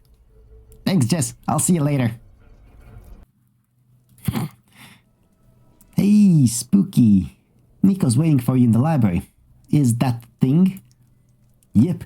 Glorious, ain't it? If you say so. Looks like something they'd build for fighting ultra vampires. I know, right? Hey guys, I got a thing. Ah, Spooky girl. With the engineers taken ill, I've decided to use the shredded remnants of their department to store Nico's archives. Just until the engineers, start existing again. Yep, we won't need to renovate the library until they restart their technical course, which requires students with arms and or legs. Does that mean I get to keep the thing? Help yourself. What are you gonna do with it? I don't know. I just want to look at it. Well, good luck with that. Okay, job done. I'll go put this in my room, do a quick patrol, and start my private investigating. Staff dormitories. Police report all the things. Oh yeah, right. Okay. So, where were you last night? I snuck into your room, but you weren't there. Oh, just off on a secret mission. New Orleans, hidden keys, dark elf revelations, tragic tales, that kind of stuff. Top secret. Probably didn't hear about it. Wait, why were you in my room? I don't know, just for a talk, and you're pretty much the only person I talk to other than my brother or the lunch lady. And that's usually about, lunches. That's probably because you're incredibly annoying. Besides, the only thing you talk to me about is trying to chop my butt. Yeah, it's a good dynamic we've got, ain't it? Yeah, it's not bad. I guess it's not bad. It works, I guess. Ah, Charlotte, thanks for the help with my archives. Care to add to them with another secret? Let me think. Well, the reason my hair is like this is so I don't accidentally use my eyes on something. If one of my eyes is covered up, it seems to lessen the effect. Weird, huh? Oh yes, I've heard about your magic eyes. I may have a small experiment for you tomorrow, so don't go poking them out before then. And remind me to build a Charlotte Ward for my archives. Sounds like fun. See you around, guys. Why'd you leave the coven to work here, Sir Rumen? Well, what's the Call Snubshugrass motto? Preach harmony and compassion, for the universe offers neither. Exactly. Try to make the world a better place, because it's incredibly shitty. And that's what these guys do, man. But rather than being nice and helpful to our neighbors, they're creating vaccines, technology, all that kind of stuff. The Miskatonic is on the frontier of occult science, and working here means you get to be part of a collective of history makers. Trust me, Charlotte, they'll remember us when these guys cure cancer, or polio, or tentaclitis. Well, that makes sense to me. What about you? Why'd you decide to work here? Same reason I became a witch. I really like all this creepy bullshit. That's fair. Herman seems to think these guys are on the level, and if I go blabbing about what I saw in the New Orleans, I could lose my job. Maybe it was just a handful of nutty folks performing weirdo experiments outside of the university's eyesight. But then again, it was a whole facility dedicated to it, with a tunnel leading there and warning signs and stuff all over the walls. No way, this was a legit operation, and I'm gonna find out who's at the top. I mean, it's Bob, obviously. So, what have you been working on? The rediscovery of one of the lesser species of Yeath. It appears to be a form of black sentient cloud, though occasionally forming random solid shards of icicles in its core when under severe distress. The Yeethians seem to use them as a form of nourishment and humor, torturing them before they inhale the smoke. The odd thing is, in one of the last chapters of the narcotic manuscript, the Yeethians write that the clouds communicate in a human language. I've seen Hyperborean writings describing the human soul as floating black spikes. Funnily enough, sounds like the two might be related. It would mean that the first pre-human contact with the Yeethians was situated in the lush jungles of the Arctic. Are you thinking what I'm thinking? I think we've got an expedition to plan. I don't know what the fuck they're talking about. Oh well. Our school swim team each has a custom-made swimsuit to suit their needs. Their needs, of course, being the extraneous limbs or mutated proportions most of them have. What the fuck is a swimsuit? A suit that you wear when you swim. I'm starting to get the impression that witches are the odd ones out. No shit. So how was your internal zombification? Any negative side effects? Nope, it was pretty smooth transition. Oh, I did figure out a cool trick as to having my intestines falling out. Oh yeah? What's that? Just grab and rip everything out. Works like a charm. My torso's completely hollow now. That sounds like literally the worst thing that can happen to a human being. But if a dumb idea works, it's not a dumb idea, I guess. I mean, yeah, I guess. That works. Did you know our library holds records of every encounter with Yogg-Sothoth, the horrific god of eternal knowledge, in human history? Oh, wow, how many encounters have we had? None. Weird, right? Oh, maybe that's why there's so many goofy fellows around. No knowledge of God, no knowledge of God to give them some knowledge. Huh, that explains a lot. Oh yeah, huh. 0 encounters with the god of knowledge. So everyone's a dumbass. Hello, wobbly bum. Fancy meeting you here. Indulging some light reading, are we? Well, I was gonna check out Tentacle Tactics, a dissertation of regaining control on rogue transmutation circles, but I've lost my appetite. For knowledge. Ah, these? White chocolate and sugar paint. I just make these in the kitchen to remind me of home, you know. Wow, really? No. The engineering department exploded, remember? Means I get to pig out. Awesome. Thanks, Annie. Thanks. Indeed. Good job. How did you survive the engineering explosion? It took out the whole department. I was in the garage across campus. It's one of the great things about being a mechanic. You don't spend a lot of time trying to invent a better wrench. Because you're too busy overcharging for spark plugs and peeking at pin-up calendars. Gotcha. We had a pin-up calendar at the Coven headquarters once. And by pin-up calendar, I mean a spell of the month calendar. And by headquarters, I mean Susie's house. And by once, I mean every year since I was 9. Right. Thanks to our efforts in the corporeum, preternatural medicine has advanced 200 years. New England's mutagenic atmosphere has gone from a cataclysmic Armageddon to a mild mutational nuisance. When I was a kid, I saw guys whose face was a butt crack. Alive and well, thanks to the corporeum. I mean, I guess being alive and well is better. It's gotta be someone from the cult science department who's responsible for extracting brain goo from people. Best to keep us snooping here for now. Does the creative writing teacher seem a little weird to you? Whenever someone answers the question wrong, his eyes start pouring with blood. The blood thing's a little disconcerting, but when the class starts clutching their heads and covering their ears to drown out the shrieking, that's what gets me. That creative writing teacher is either some sort of banshee or just a huge douchebag. It could be both. Banshees could be douchebags too, right?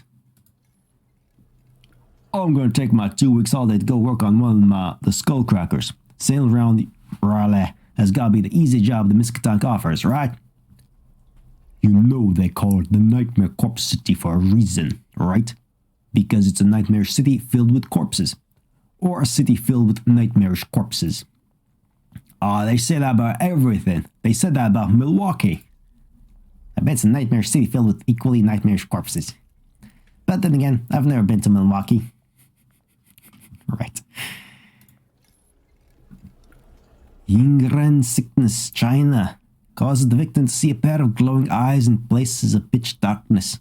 Sufferers were terrified of falling asleep, noting that the eyes seemed to get closer whenever they looked away from them. The worst sufferers saw them even when they had their own eyes closed. The narcotic plague, Italy. Scriptures and texts were being hidden inside Italy's most popular newspaper crossword puzzle. Those that completed the crossword were rewarded with terrifying revelations of the birth of humanity, most being driven insane by their new knowledge. Domestic earwig, New Zealand. A simple earwig that crawls into victims' ears at night, but makes sounds of horrific, muffled screaming and violence. Sufferers thought that their neighbors were literally murdering each other, many trying to save contented wives by murdering innocent husbands. The male population in New Zealand halved over the weekend. Well, that one wins. Hey guys. Whoa, what's this wriggling meat slab? Alright, there, piece of Cthulhu skin. Charming, ain't it? Grody. But I thought Cthulhu was like some huge alien god. How'd you guys get such a huge chunklet of him? Well, he might be a huge alien god. Oh wait, no. Well, he might be a huge alien god, but he is still corporeal, eh? Oui? Funny story. There's a lost underwater in the Pacific called Raleigh that used to act as a prison of Cthulhu. Cultists spent a couple of thousand years trying to get him out of there, but a few years ago, some Norwegian whaling crew accidentally let Cthulhu out of his cage. Good job. As Cthulhu chased their yacht, out of desperation, the crew decided to ram his face with their boat. This caused Cthulhu's head to explode into mushy goo, disabling him. But his head slowly started reforming the moment it exploded. Smart fella then immediately told the Miskatonic, who now employs a fleet of icebreakers, to continually drive through the mushy remains of his head, stopping him from recovering and destroying the world. Sounds like a fun gig. What are the Wigglies doing? They point towards the rest of their host, desperately trying to reform. Nowadays our supply ships use small pieces of Cthulhu flesh to point the way to Riley. Awesome, thanks for the biology lesson.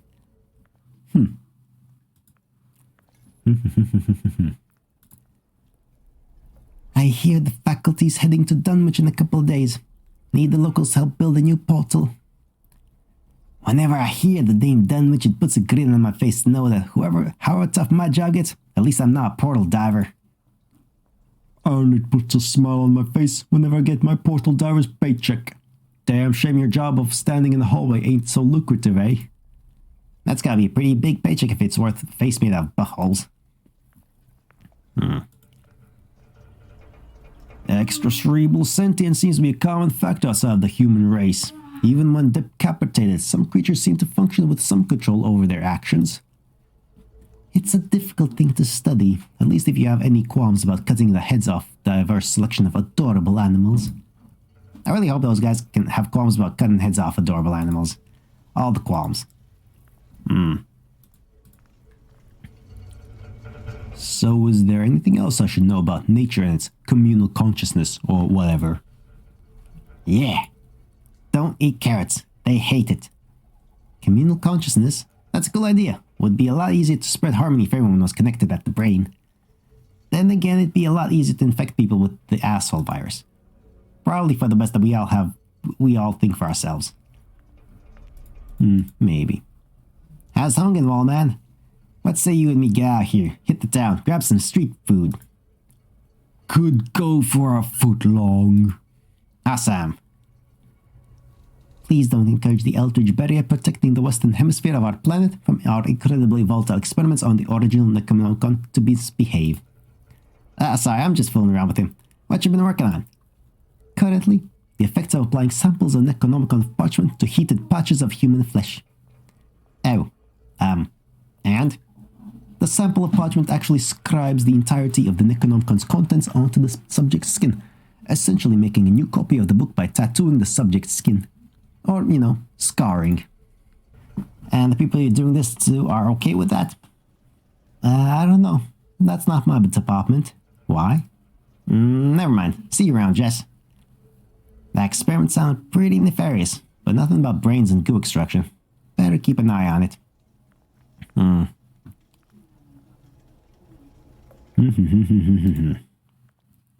then finally, moving on. Did you hear? They cancelled the liberal arts program yesterday. Liberal arts? That's like the study of a little bit of everything, right? Why'd they cancel it? Well, can you imagine studying a little bit of everything here at the Miskatonic? Oh, yeah. I guess that would be a little, suicidal. Yeah, that does sound bad. The brain composed of ethereal ooze does have its drawbacks. Last night I lost some goo, as it had dripped off in the rain, and I forgot everything I learned in college. Wow, how much ooze did you lose?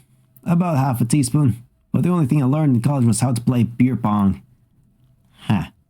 These guys have brain goo pouring out of their heads. I wonder if it's the same brain goo as the brain goo we discovered. No, that one was orange. But these guys have purple brain goo, whereas the stuff I found was orange. Are there multiple flavors? Don't taste the brain goo. What's up, Charlotte? You're looking a little frazzled. It's nothing. Wandering the halls, listen to what folks are working on. Wandering more halls. It's a weird job. Well, if it makes you feel any better, you're making us feel a lot safer. We haven't had an accident in the whole building since you've been here. See you around, Charlotte. That's because most folks are just standing around the hallways talking about board games and diseases and shit. What are they waiting for? Good question. Dr. Thirst Valentine might come off as a little apathetic towards the plight of humanity, but he gets it, and that's what we need at the frontier of occult science. He gets it? What does he get? He gets that sacrifices have to be made, both from inside the university and outside of it. It's a nice thought to think that all humanity needs is a little love and tenderness, cult girl, but love doesn't cure Blightbox, does it? Bye now. Well, I think I just made a breakthrough in my investigation. If Thirst thinks like that, it ain't hard to imagine that he'd be fine with kidnapping folks. And if Manus agrees with his methods, maybe other scientists will too. Charlotte, finished with your patrol? Yep, all quiet on the Eldritch front. Awesome. It's getting late and most of the staff tuck in early, so you can take the rest of the night off. Great, I guess I better go get everyone else's body clocks. Then, I'll be in my room if you need me. Well, I'm no closer to figuring out who's behind the brain goo, but there are a few folks acting suspicious. It might just be dark humor, a coping mechanism, but it sounds like some of these guys are fine with gruesome shit happening to innocent people. I mean, it's not like isn't plenty of gruesome shit happening to innocent people out there already, but that doesn't excuse kidnapping people and collecting brain goo.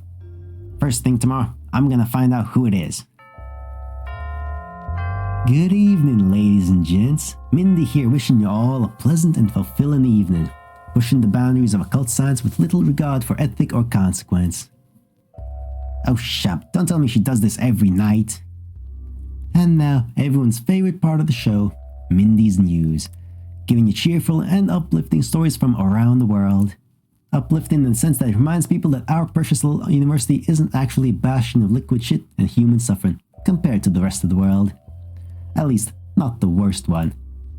Firstly, there's been reports of sightings in rural Russian villages of a strange new supernatural species described as bipedal humanoid constructs roughly 15 feet tall, with skin made of a thin, clear glass.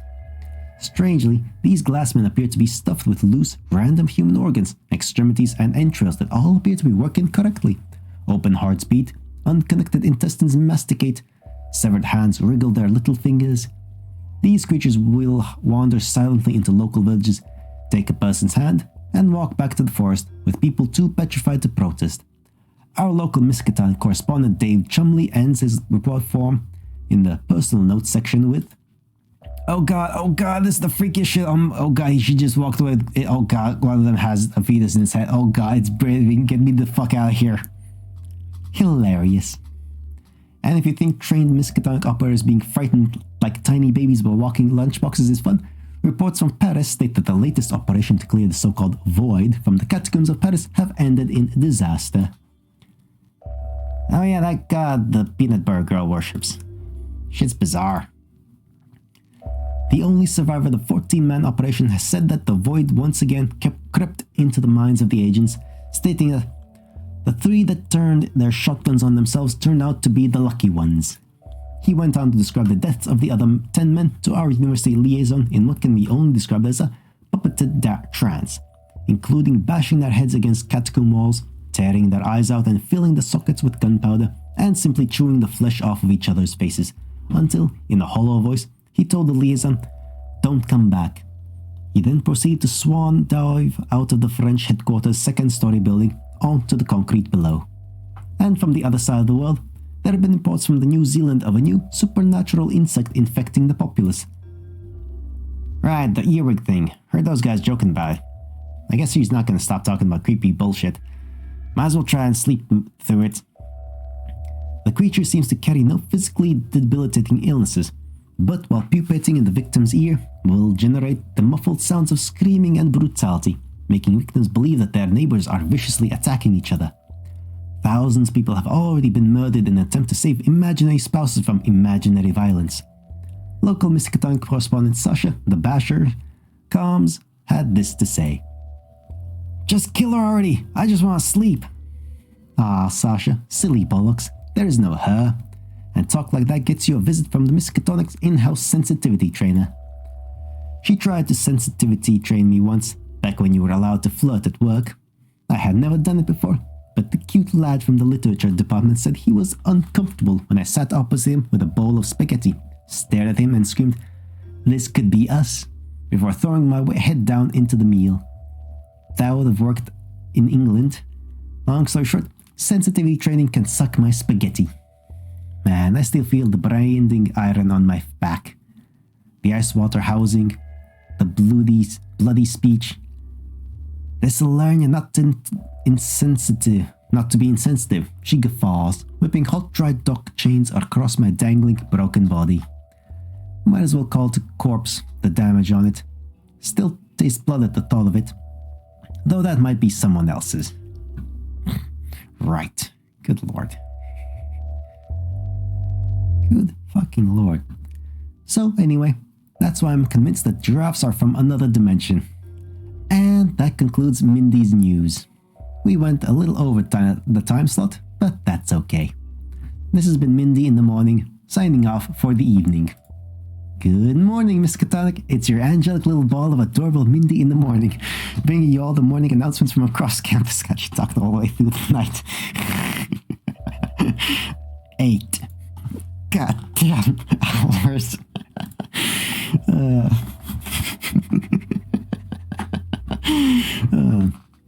Firstly, students of the creative writing teacher, Mr. Kathirgazu, have a day off, as Mr. Kathirgazu yesterday accidentally wrote his name on blood-dipped parchment and subsequently opened the nexus to his cadaverous homeworld, swallowing the entire post office. The post office, of course, being rife with blood and parchment. Secondly, a reminder to the students and faculty in the biology department that the revolvers held in the wall-mounted glass cases are for suicide purposes only. Don't try to be a hero when little Susie splashes herself with the rage virus. Let her do it herself, or let our security forces take care of her. The turnover rate is high enough already, and our woodworking teachers are complaining about the amount of coffin projects they have their students working on. The security team is there to die, so you don't have to. Great. magic. Finally, our Argentinian outpost has delivered to us a genuine Shoggoth brain. Much to the delight of Dr. Thirst Valentine, the brain has been sent to the Corporium, and testing will begin today. This has been your favorite morning radio host, Mindy in the Morning, with the Miskatonic morning announcements. Right. Hello, Charlotte. You are needed in the Corporium, we? Okay, I'll be there in a second. Thanks, Mary. Alright, time to head to the Corporium. But the investigation's still on, so I gotta keep an eye out for mischief. Lots of people everywhere. Can you believe it? An actual Shoggoth brain. How'd they finally get hold of one? I heard the engineering department had been developing some sort of acid rifle. Genius, really. I can't wait to see the look on old Valentine's face. Man, they seem excited. Eerily excited. I mean, it's a Shoggoth's brain. How could you not be? This is what we've been working towards for decades. A genuine Shoggoth brain. There's so many questions we'll finally be able to answer. It's the start of a new global renaissance. And we're all here to see the genesis of it. This is so exciting. What's the big deal? Huh. So this is it. Kinda unassuming for all the commotion outside. Yep, this is a Shoggoth brain. Or more accurately, an organ we like to call a sentience mesh. It's the one solid organ Shoggoths possess, a sort of webbing that dictates its actions and behavior. After a cursory analysis, I can confirm that it is in fact made entirely of primordial ooze. Primordial ooze? What's that? It's a viscous liquid, orange in color when pure. That is the base ingredient of all life on Earth. Every plant and animal on this planet was created by the manipulation of primordial ooze.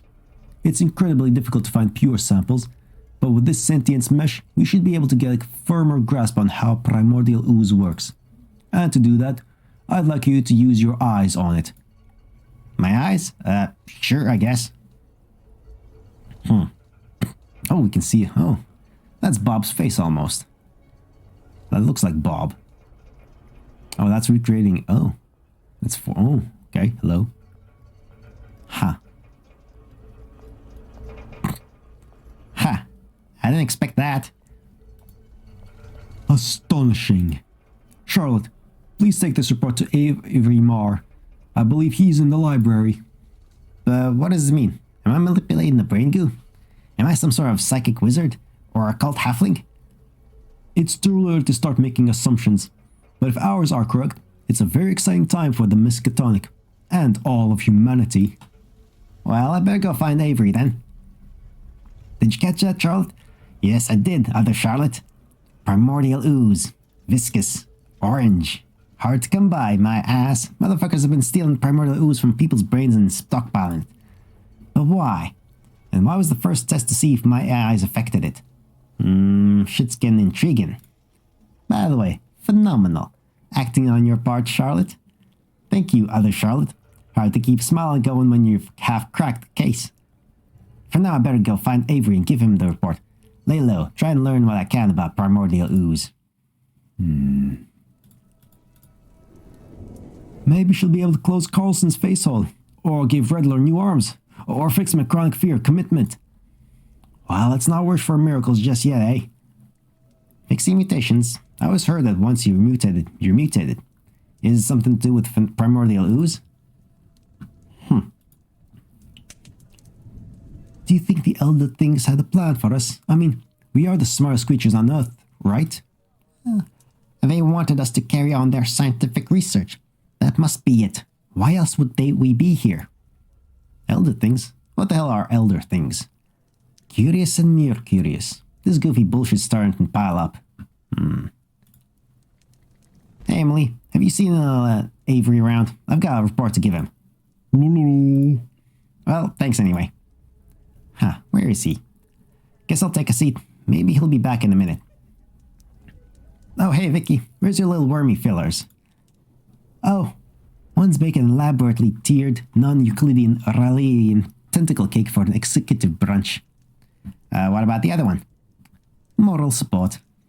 Baking a cake isn't really a torso-driven task, so I can wander around for the dumb bits. Are you sure you can trust those wormy things with such a delicate little task? Won't they fuck it up or eat all the icing or whatever? Not if they don't want to kick up their ass. What are you hanging around here for? Didn't you hear about the Shoggoth brain? Yeah, I'm looking for Avery. I've got a report to give him. Oh, I saw him at the main entrance. You'll find him there. Ah, thanks, Vicky. I'll go check it out. Ah, there you are, Avery. I've got this report on the Shoggoth brain for you. Huh. Gooey, huh? I used my magic eyeballs on, and it warped into, like, some weird mouth thing. What does it mean? Well, it's mostly about documenting the effects of outside influence on primordial ooze, not so much about your eyes.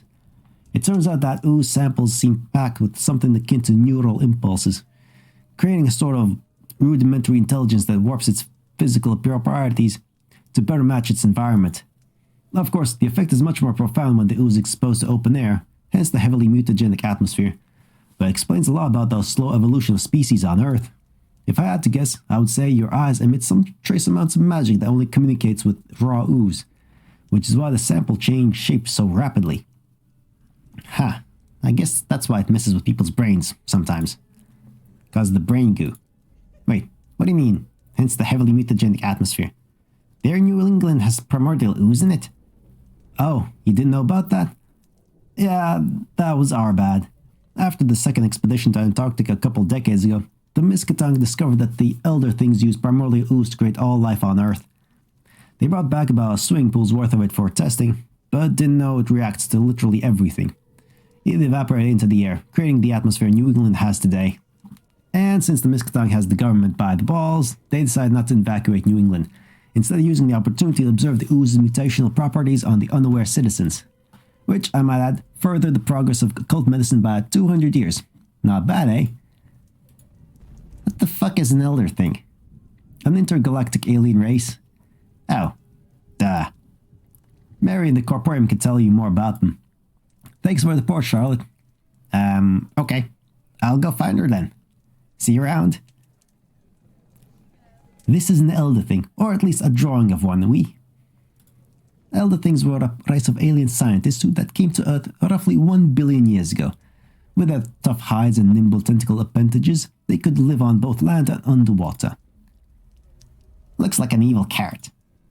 They have radial symmetry rather than the bilateral symmetry of us Earthlings, much like a carrot. But with them, they brought primordial ooze, the base ingredient for all life on Earth. Unlocking the secrets of primordial ooze and how to safely manipulate it could bring about a new world.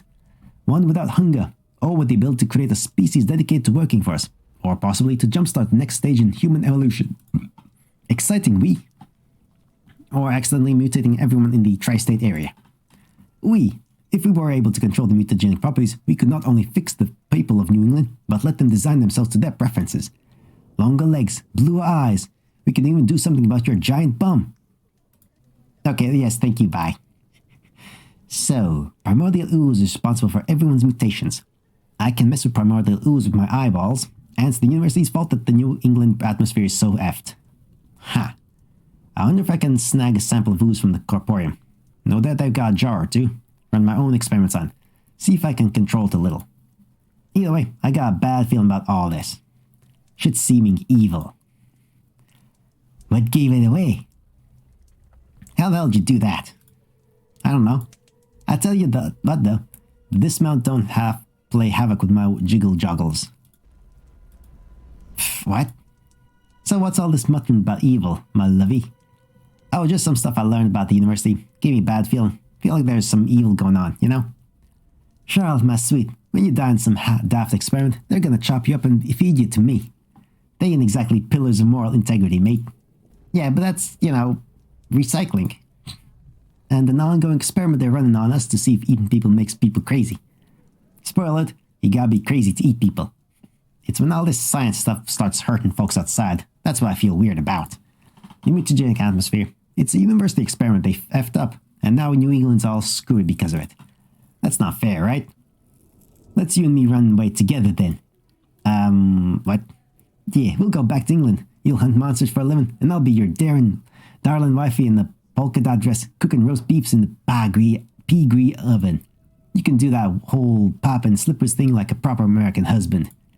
Rough day at work, covered in blood and claw wounds, kick your shoes off, 12-bore shotgun in the umbrella stand, dinner at 6, bed by 11, dead by 80. Proper traditional. That actually sounds like fun. Yep, and don't you feel better with a little exit strategy? Back in London we call it a fuck it, just a little plan we all dream up for when shit gets slightly too awful. Helps us get through the day. Oh yeah, I do kind of feel better. Thanks, Annie. Not a problem, my lovey. Just give me a day's notice if you ever want to escape the country and we'll be on a boat by breakfast. Oh hey, your brother's works in the corporium, right? Do you think you could sneak me a sample of primordial ooze? I'll have it on your desk before you know it. Thanks, Annie. I owe you one. I'll hold you to that one, honeymoon. Well, with Annie swiping the sample for me, I better do a quick patrol to keep up appearances. Then go back to my room to do my experiment. Hey, Vicky. Where's everyone at? Usually there's a lot more folks mulling about. Oh, there's a trip to Dunwich tomorrow. Most of the staff are preparing for that. Dunwich? Isn't that where little Lizzie's from? Yep, Lizzie at Dunwich is in fact from Dunwich. Ah, mystery solved. Indeed. Hello, my lovey. What say you? Are we making a break for it? First, I gotta find out why the Miskatonic's stockpiling primordial ooze. This investigation ain't over yet. Well, you know where to find me. Stand on the ceiling. Sure. Let's just assume that's normal. Oh, Charlotte. One more secret for posterity. No, that's pretty much all I got. What are you doing with all these secrets anyway? Archiving them. Historians tend to overlook the minutiae of a person's life, especially when larger events overshadow daily life. With my secrets archive, future historians will know the tiniest details of our faculty, who we were, how we behaved, and exactly what was happening during our time here. Ha. Well, that's pretty noble, I guess. See you around, Nico. Hey, Charlotte, do you think you could use your eyes on me again? I need to forget a few things. I don't have that much control over them, but I guess it's good practice. Sure.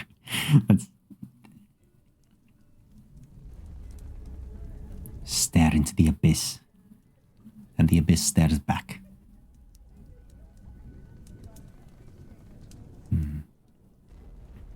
Did it work? Nope. Still haunted by the screams of 1,000 prior librarians, driven mad by futile attempts to alphabetize the rotting text of Pnuguthuan. But on the plus side, I've forgotten where I parked. Well, you're welcome. I guess. I'm entirely sure you want to apply for occult science security. It's a lot quieter than what you're used to. And then the memories come crawling in. Between the possibility of occasional flashback in the occult science building and the actual danger of being torn in half by a rift in the space-time continuum in the math department, I gotta go with the occasional flashback. Suit yourself. Check in with me in about 2 weeks. I'll sort out the paperwork. Huh. Are they looking to double security? Or are they looking to replace the current security? Indeed. Indeed. It's always uncomfortable when so many people are away from the university. It might be a little dangerous here, but it's so much worse out there. Ah, Mama, I can worry about her little flock. Come on, as long as they're not going to Mexico, England, Northern Canada, New Zealand, Africa, Europe, or Asia, they're pretty safe. Or Australia. Or South America. Ha. Sounds like the world's pretty effed. You wouldn't think it walking around here. Except for all the mutants, I guess. And the toxic body-warping atmosphere. And the huge conspiracy body and brain snatching that I'm currently investigating. So I guess you would think that walking around here. It's pretty effed. Guess trips to Dunwich are just a thing for the occult science guys. Looks like all the other buildings are bustling away. Works for me. Makes the investigation that much easier. Indeed. Are we really willing to sacrifice everything we built at Dunwich just for one simple test? A simple test that can decide the fate of the human race? Yeah, I'm pretty sure it's worth it. The Dunwichers can rebuild. They do it once a week anyway. Curious. Hey guys, nice outfits. Where are you guys off to? The Bahamas. There have been reports of an outbreak, and we have been tasked with a fact-finding mission, Oh, really? What's broken out? Rum. It's an epidemic. The natives need a couple of gorgeous scientists to get rid of it. I get a romantic vacay. Well, have fun, you guys. We'll only be gone a couple of weeks, so try not to destroy the place. Hey, big stuff. Don't worry, guys. You can count on me. Everything will be right where you left it.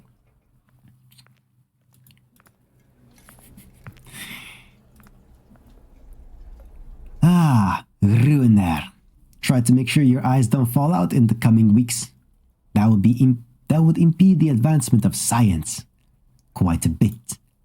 Well, plus I wouldn't be able to see anything. Oh, how terrible. Right.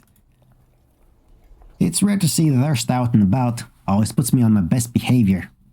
Guess that makes my job a lot easier, eh? Sorry, Charlotte. Ethereum's closed for the day while they prepare for the Dunwich trip. Huh. What's the Ethereum got to do with Dunwich? Purifying diving suits. Portal diving's a dangerous job. They need all the help they can get. We bathe our diving suits in the Ethereum's ichor, which gives them like a 2% better chance of not dying atrociously in between dimensions. Ha. Well, tell them I said hi. See you around.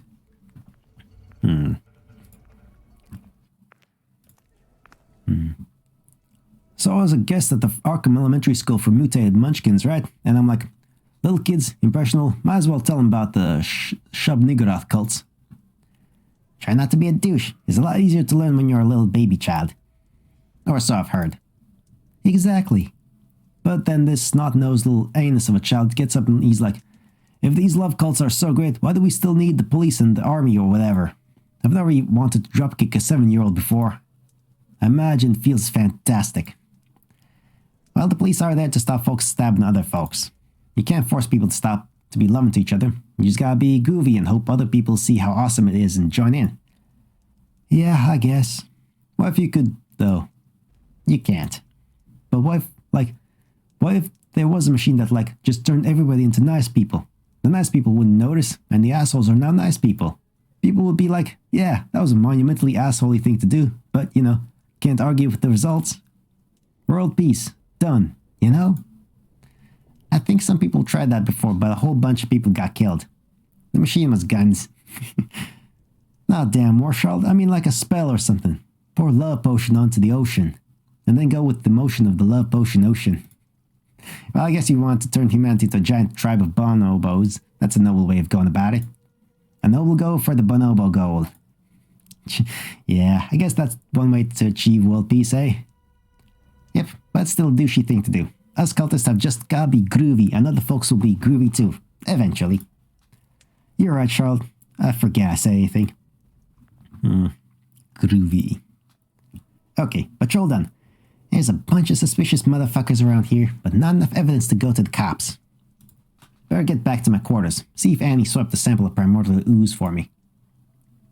Right. Hair up and sensible. Jimmy Jams secured. Socks moderately adorable. Repugnant base ingredient for all life on Earth. Delivered and ready for experimentation. Let's do some fucking science. Hypothesis. I could control primordial ooze with my eye bobbles. Method. I'm basically gonna try and do that. Results.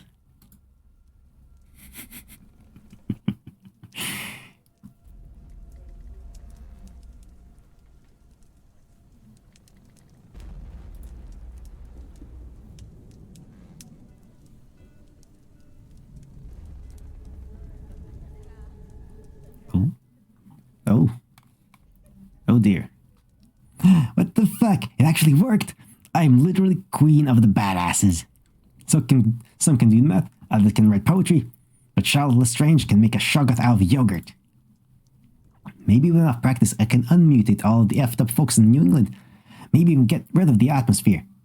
On the other hand, if my suspiciousness gland is wobbling correct, maybe I should keep this on the down low, at least until I've got some practice in and don't turn people's mutations into shoggothy mush or whatever. In any case, I gotta learn how to fix folks, and the only way to do that is to practice on primordial ooze. First thing tomorrow, I gotta ask Annie and Eddie for more samples. So the little witch girl had discovered that the university was responsible for the mutagenic atmosphere covering New England, which had mutated thousands of people across the states. But had also discovered that her strange eyes had the ability to warp primordial ooze, the orange goo that courses through the brains and veins of human beings. And you saw that I was on holiday for this next spot, so again, completely innocent of all crimes. So the little witch girl was sent on another mission, this time to... Can I help you? Just been giving wobbly arse a bath. She put up a good fight, nearly got one of the douches off. A quick elbow drop got her in the tub. Should see the bathwater. It's like a liquid tuberculosis, like a chimney sweep's chamber pot. I thought I used too much of the hot tap for a minute. Looked like she was melting to the bone. All the gunk coming off. She's like 3 inches shorter in every direction now. Nothing like working with your hands, eh? I can make a trade of this. Charlotte, washers ink. I'll wash your Charlotte at a lovely reasonable price. Bugger it, I'd do it for free, just to watch that squirming, screaming combination. Made me ribs ache, laughing so hard. Who are you again? Nutty Annie. Cannibal Darling. Amazon of Cheshire. Legs that go on forever and smell like a smacked arse. Oh, right. I didn't recognize you with your hair down. Our story resumes as with Charlotte assigned as security for a school excursion to the underground portal manufactory known as Dunwich. Ooh, gooey. Hello, Lizzie. So this is where you live, Lizzie. What's with all the pipes and stuff? Helps channel energy for the portals the university wants. Babysitters build the pipes, energy goes down to Brother Billy. Brother Billy conjures the portal, university uses the portal. I didn't know you had brother. Yeesh, Brother Billy builds the portals, Big Sister Lizzie manages the pipes. Is what Yogslock calls delegation duties. Ah, there's my baby sisters. Baby sisters, come say hello. Who is this? This is friend Charlotte. She's here to supervise human activities. Yep. Hi. Humans don't need supervision. Humans keep going into portals. Humans keep not coming out. Humans don't need supervision. Humans need brains. Good point, fair point. Tell me about it. So I'm gonna go patrol, make sure everything's going to plan. Whatever the fuck the plan is. Hooray, okay. We need to get to see Brother Billy once human preparations are made. Let's go. Indeed, let's go.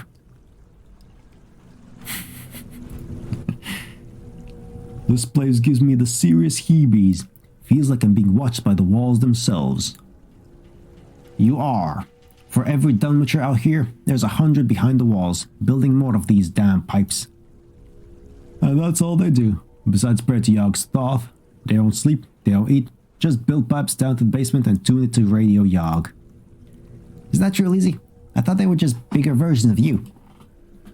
They got more meat bits, but me and Brother Billy traded our meat bits for brain bits. That's why we're cleverer, cause we gotta do all the thinkings. Me and Brother Billy are what humans call avatars of Yogstadt. Representatives of his will in a given dimension. But me and Brother Billy like to be cheeky and not do what we're told. Is it a good idea to be cheeky to a transdimensional god of knowledge? Yeesh, especially since he can't do nothing, since the people he would send to punish folks are the people being cheeky. You are probably the most adorable, mind-shattering cosmic abomination in the universe. Yes, she is. Absolutely.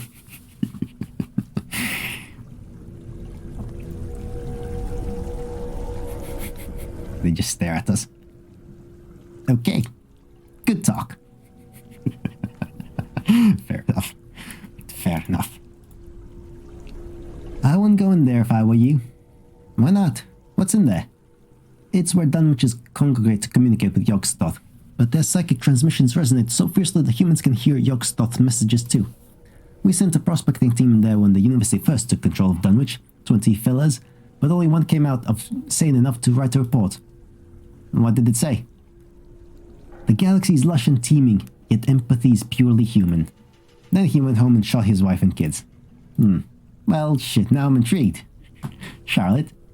Alright, I'll come back on my week off. Fair enough. Right.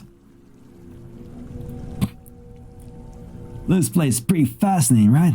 It's amazing what interdimensional slavers can do with a concrete facility and a little elbow grease. What do they mean when they say that the pipes channel energy? The non-witches can't articulate what it is, and the top brass won't tell us. Huh. Lizzie, any ideas? I don't know. Babysitters know how to build, I just tell them when. Maybe Brother Billy knows. Seems like conspiracies just pile on top of each other around here. Add one more to the what the fuck checklist.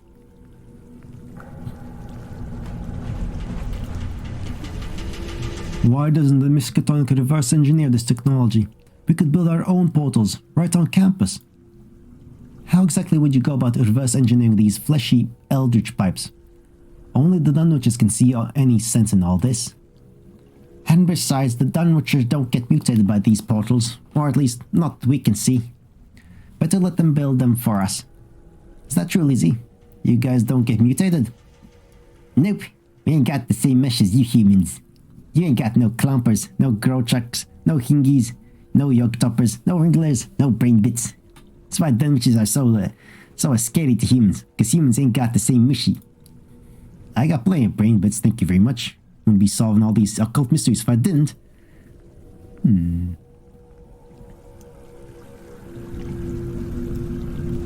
Ready to go see Twin Brother Billy? Sure, I guess. Okay, he's this way. There he is, Charles.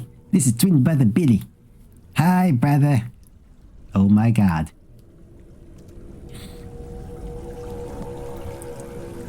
How the fuck is this twins? Brother, this is Fen Charles. She's one of them humans that you make portals for. Sup? Anguish. Someone's got grumpy baby syndrome. Lament. I don't think this is right. What's the matter? Is Billy? Yeah, but did he always look like that? He sounds like he's in a lot of pain. Torment. Wait a minute, I feel like I've seen this before.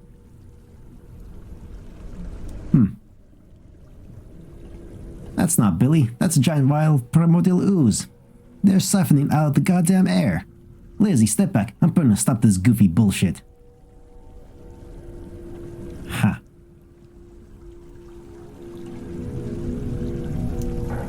Ow. Oh fuck. Fucking ouchie boo boo bastards, that hurt. Oh, there's Billy. There's a Dunwich in there, we gotta save him.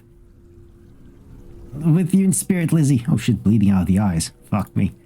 Just gotta, nurse the shredded remnants of my eyeballs, which are like 40% of my head. Ow. Cheering you on, Lizzie. Lizzie.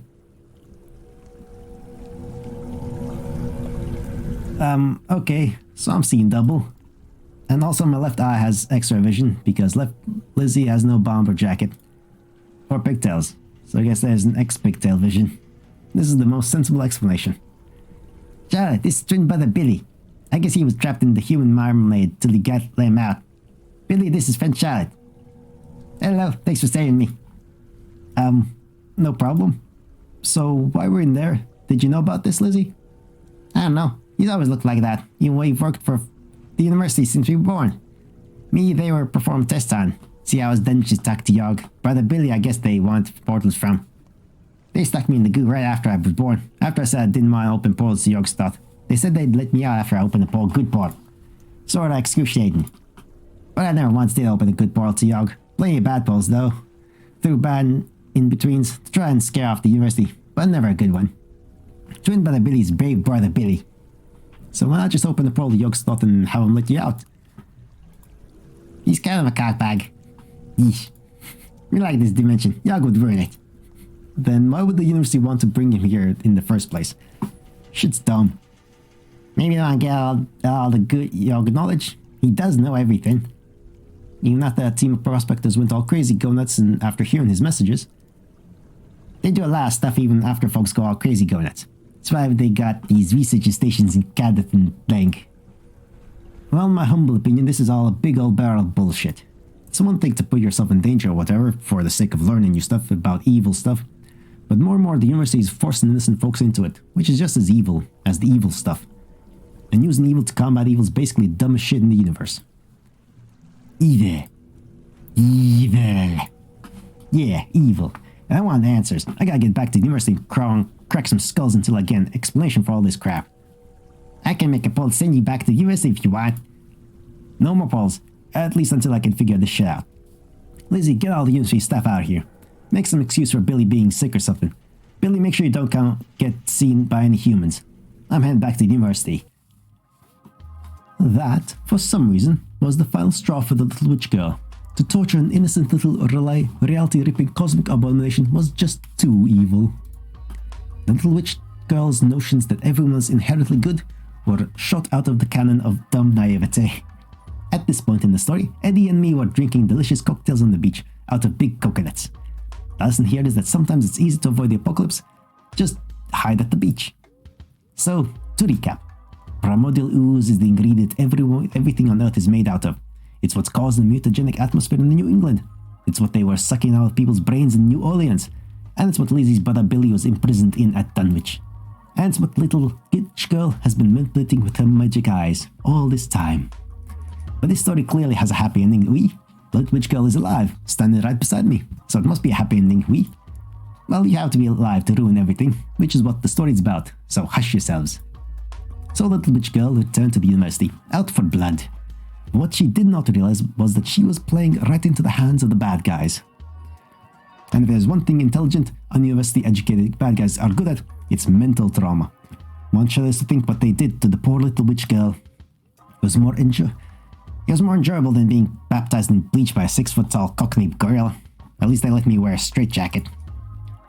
So try not to think or shudder about what I'm going to tell you happened to the little witch girl. Because you'll shudder to think too. And all the shuddering will emit a vibration frequency perfectly attuned to the disintegration of concrete. And I'm not getting my coat dirty digging a bunch of audience members out of the subsequent rubble, Wish I had rubble. Getting me to run around, helping them do all this evil shit. Whoop some ass. That's what I'm gonna do. Where the hell is Thirst?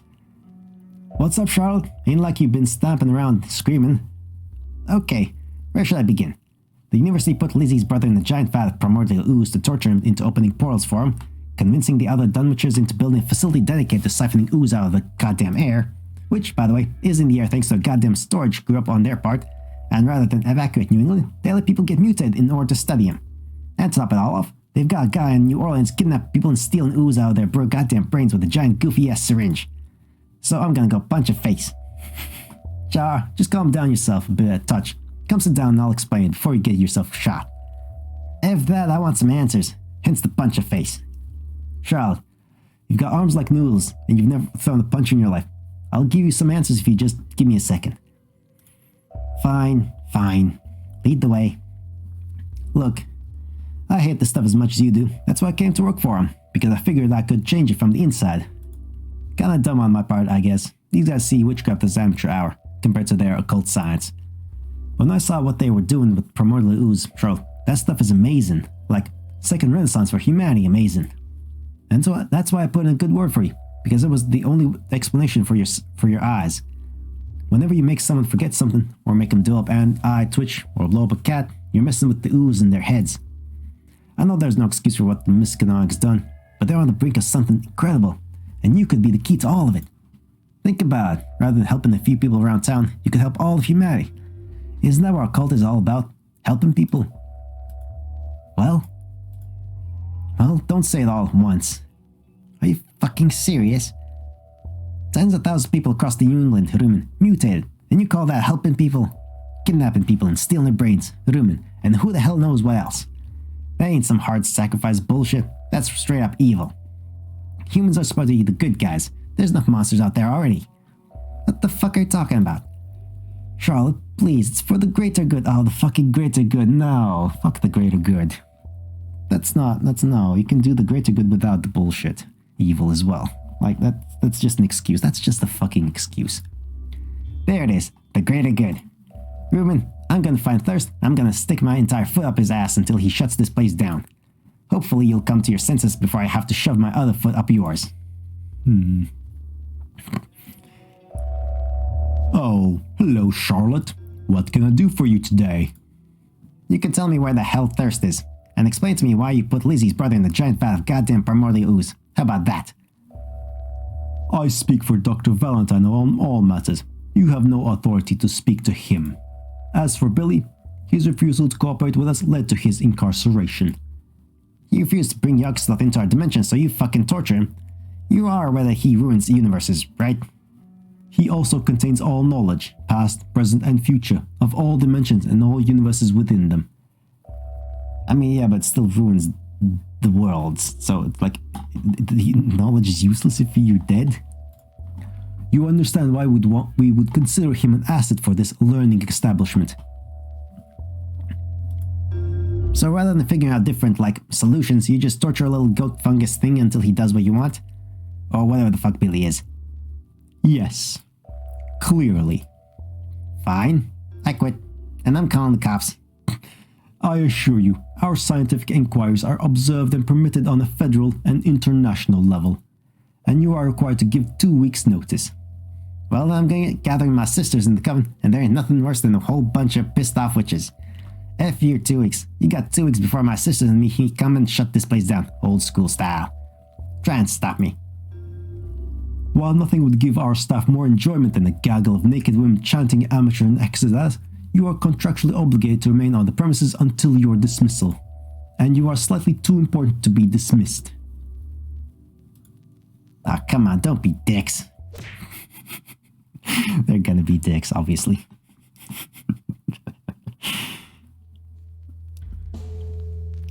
It's proving difficult. Her eyes seem to be linked to her emotions rather than any manipulative cerebral mechanism. She has to want to do it. Torture? Largely ineffective, at least the ones we've used. Electrotherapy, transdimensional contact, tarantula submersion. She's a weirdo. Apes bashing rocks. Well, we figured we'd ask you to look at her, as the member of the staff with the least respect for humanity. Maybe you can get her to cooperate. Cooperate with the ruiner. Cooperate with the crumbler. Your penchant for obliteration is a fascinating little quirk of the species. Fine, fine. I will make the little witch girl cooperate. There are staff members between here and there that have documents on her, but they've been passing them around. Something to consider before you talk to her. Completely unnecessary, but fine. I will collect your little documents.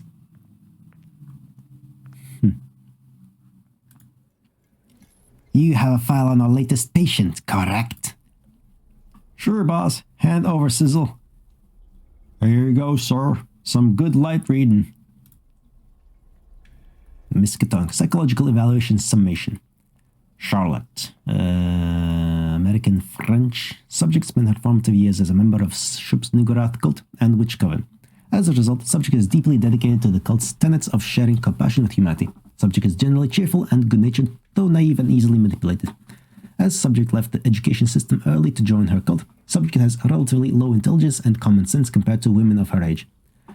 Subject is deeply fascinated with the occult, having become a witch at an early age, and exudes a curious and inquisitive disposition to supernatural abominations that would drive other civilians mad on sight.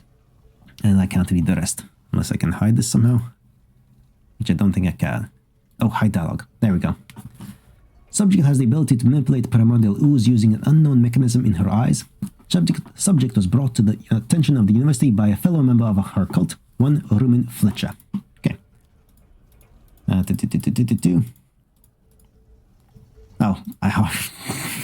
for some reason, okay. I was just going to read the whole thing I already read.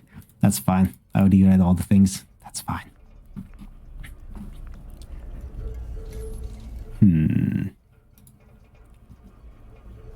Why did she get the eyes? What a waste of a fantastic mutation.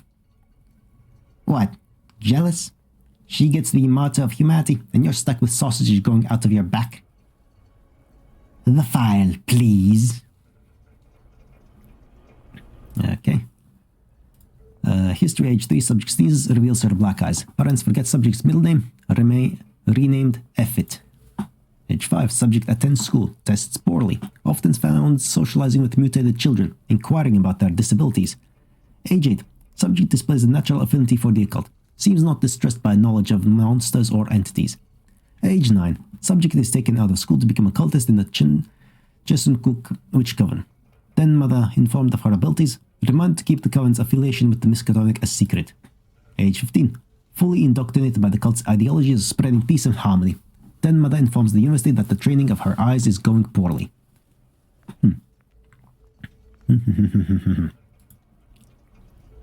Kinda makes you wonder how many affiliates our little old university really has. There's gotta be independent partners all over the world, right? The papers. Sure thing, boss. Here you go.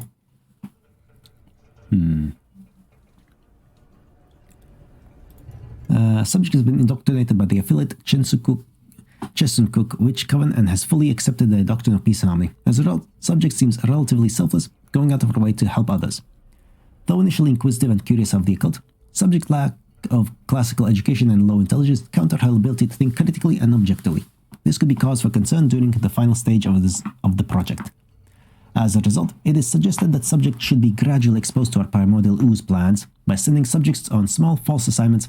If subject does not understand our cause after these assignments, subject will have to be physically coerced into working with us.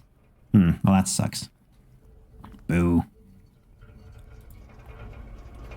I can't wait to finally be inside her. I hope it's as warm and comfortable as she says it will be.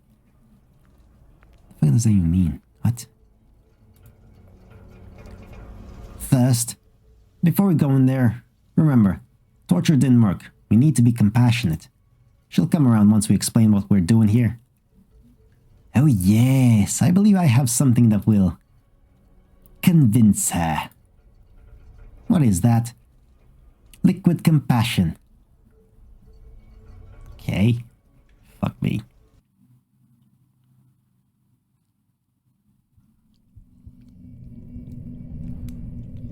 Charlotte awoke to the sound of a distant heartbeat. The concrete beneath her was warm and moist, as though licked clean by some vast tongue, and beyond her cell door came a chorus of rasping, heavy breaths through 1,000 drooling, clenched jaws. The atmosphere was thick with sweat, and the drafty, cathedral ambience of the cool concrete corridors was replaced now by the unmistakable presence of flesh.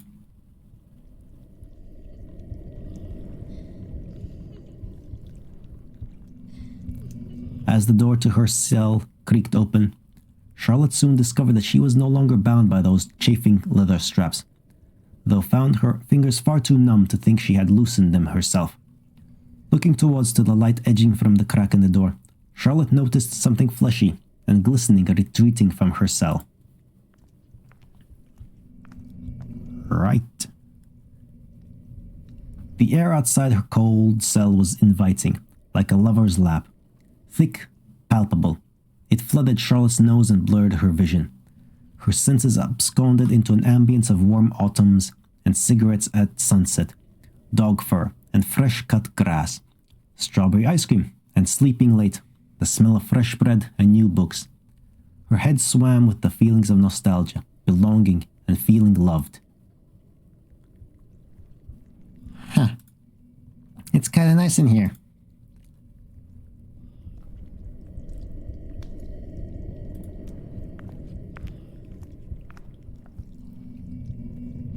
The writhing tendrils painted comforting scenes of seaside villages, quiet bars, log fires warming countryside cottages, and morning rains. Charlotte felt at home, more than she ever had before. An intoxicating, addictive feeling of belonging, of being wanted and cherished and loved. And it didn't make sense, but Charlotte was home, and everything was going to be okay. This place is awesome. I could just wrap myself up in these lovely tentacles. Wait a minute. Never mind. I want to go deeper. It feels right to go deeper.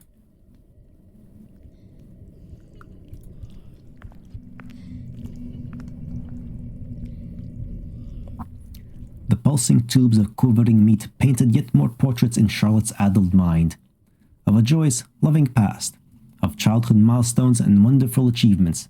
of forming friendships at kindergarten, of new puppies, of school tests passed with flying colors and graduating college, mortarboards hanging in the air, of the perfect job, the perfect home, the perfect husband, of... Wait, that never happened. I did terrible at school. I never had any friends. I never had a puppy, or a job, or a boyfriend, let alone a husband. I left school to become a witch. And fat log good that did me, huh? First a real job and they fucking abduct me and take all my stuff and throw me in here. And now even the fucking walls are laughing at me. Alright, calm down. There's gotta be a way out. Just keep going.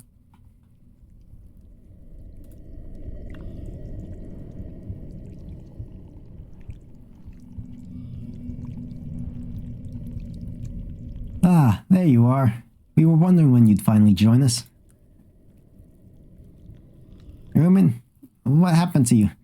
What do you mean, us? Where is everyone? We're right here, Charlotte. Can't you see us? We've come to congratulate you. Congratulate me? For what? For saving the world. You did it, Charlotte. You fixed everything. Well, you know, almost everything. What are you saying, Rumen? Oh, come now, Charlotte. Don't you recognize your own handiwork? What? How? Oh, it was wonderful, Charlotte. We tried everything to get you to use your eyes on us. Hypnosis, hallucinogenics, torture. Which I voted against, but we were getting desperate. But after a final round of particularly potent lysergic acid, we asked you what you wanted. And it worked. You simply said that you wanted everyone to love each other and be kind to each other, and zapped me with your eyes. At first, it was frightening to have a horrifically mutated woman literally swallowing each of us into her open torso. But once we were absorbed, everything was wonderful. We're so proud of you, Charlotte. Oh. If I can keep them talking, maybe I can mutate them back when they're distracted. So, what's it like? Oh, Charlotte, it's indescribable. To be connected, truly connected, at a synaptic level to 1,000 friends and family, sharing 1,000 secrets a minute, all your hopes and fears, all your joyous and embarrassing memories, literally your entire life bared for all to see, with everyone bearing theirs simultaneously and forever. Every sensation, physical, mental, and emotional, rippling across a vast network of interconnected minds and bodies. To be separate is to be alone, to live alone and die alone, with only a hampered language and fleeting contact to convey your thoughts and emotions. To be connected is to be part of a living heaven. Did you know that the passage of time is dictated subconsciously by the human mind? That the duration of a minute can be squeezed to a second, or stretched to a decade? That's why drowning sailors see their entire lives flash before their eyes, where the Mazatic shamans spend years exploring their minds during 15-minute doses of Salvia Divinorum. In the 12 hours it took you to recover, we have spent a septillion years laughing at awkward memories, weeping together at past tragedies, bathing in coital bliss. Huh, that actually sounds pretty rad. But why are you not just the warped face on a mass of bruised meat, Rumen, like everyone else? Well, we needed the face for the rest of the plan, and between the emotional orgies and the, actual orgies, we had a little debate, and we decided that I was the most goddessy. Goddessish. The one that looks most like a goddess. I guess that makes sense. Wait, what plan? Expansion, of course.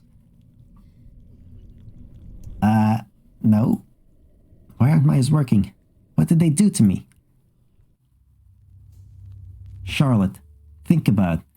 The Chesun Coven was great and all, but we were never going to convince the entire world to stop being awful to each other. If we were to absorb the human race, There'd be no more suffering, no more bigotry, no more hatred. Just an eternity of quiet bliss until the sun swallows the planet. If you let us out, we can double our mass every day. Within 27 days, we'll have absorbed both North and South America, a quick swim across the Atlantic, and we'll have the world a week later. The entire world connected, Charlotte. Can you imagine a greater paradise? All we need is for you to build a portal down here, large enough to get us out of the sanitarium. All we need is for you to get the Dunwitchers to build a portal down here, large enough to get us out of the sanitarium. We're not as squishy as we thought we'd be. Slightly too much bone in here. Can't fit through the exits into the Miskatonic's underground tunnel network. But what if they don't want to be absorbed? I mean, I'm literally your first customer, and I'm not feeling the sales pitch. Well, of course you're on the fence, Charlotte.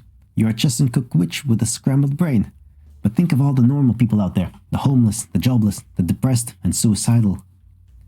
To be absorbed is to be free of the burden of life. No obligations, no debt, no politics, nothing but the embrace of a loving community. And, anyone adamant about staying individual will change their tune after a brief swallowing. What?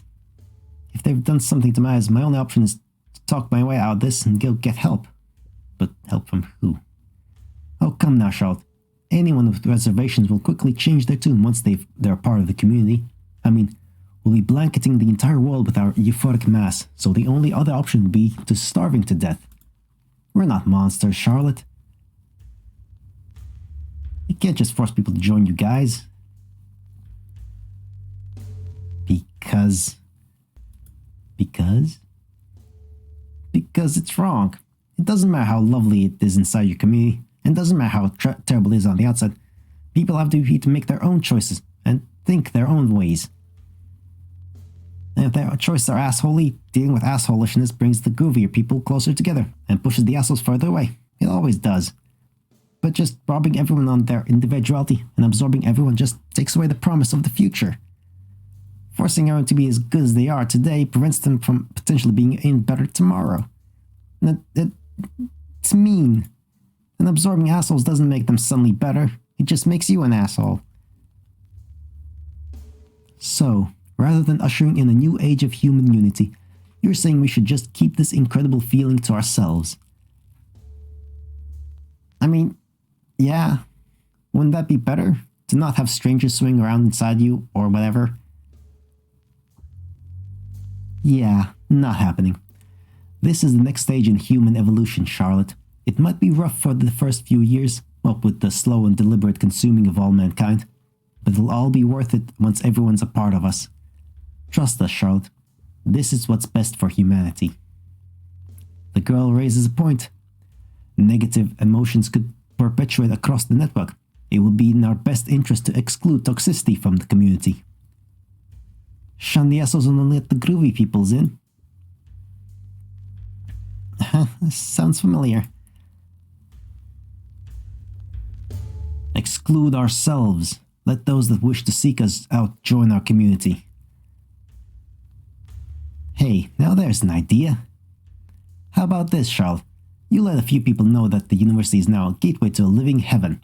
Get the rumor started, and anyone that wants to shed the responsibilities of life can come down here and, decide for themselves if they want to join us. So you'll just stay here, not bust out and swallow the whole world? Nah, you were right. If we force the world to conform to our standards, we're only going to get more and more toxic. And if we're going to save the world, we can't become the douchebags that we're trying to save it from. Yeah, exactly. Besides, as word gets out that heaven is real and hidden under the basement of the Miskatonic, people will flock to be absorbed anyway. We will swallow the world, albeit at a slightly slower pace.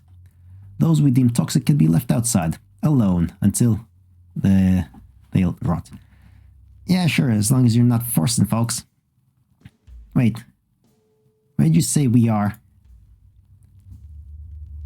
Under the university, the in-house sanitarium. Huh. Guess that's better than renting, eh? So, I'll come visit sometime, I guess. We know you will join us one day, Charlotte. Yeah, probably not. Bye, guys.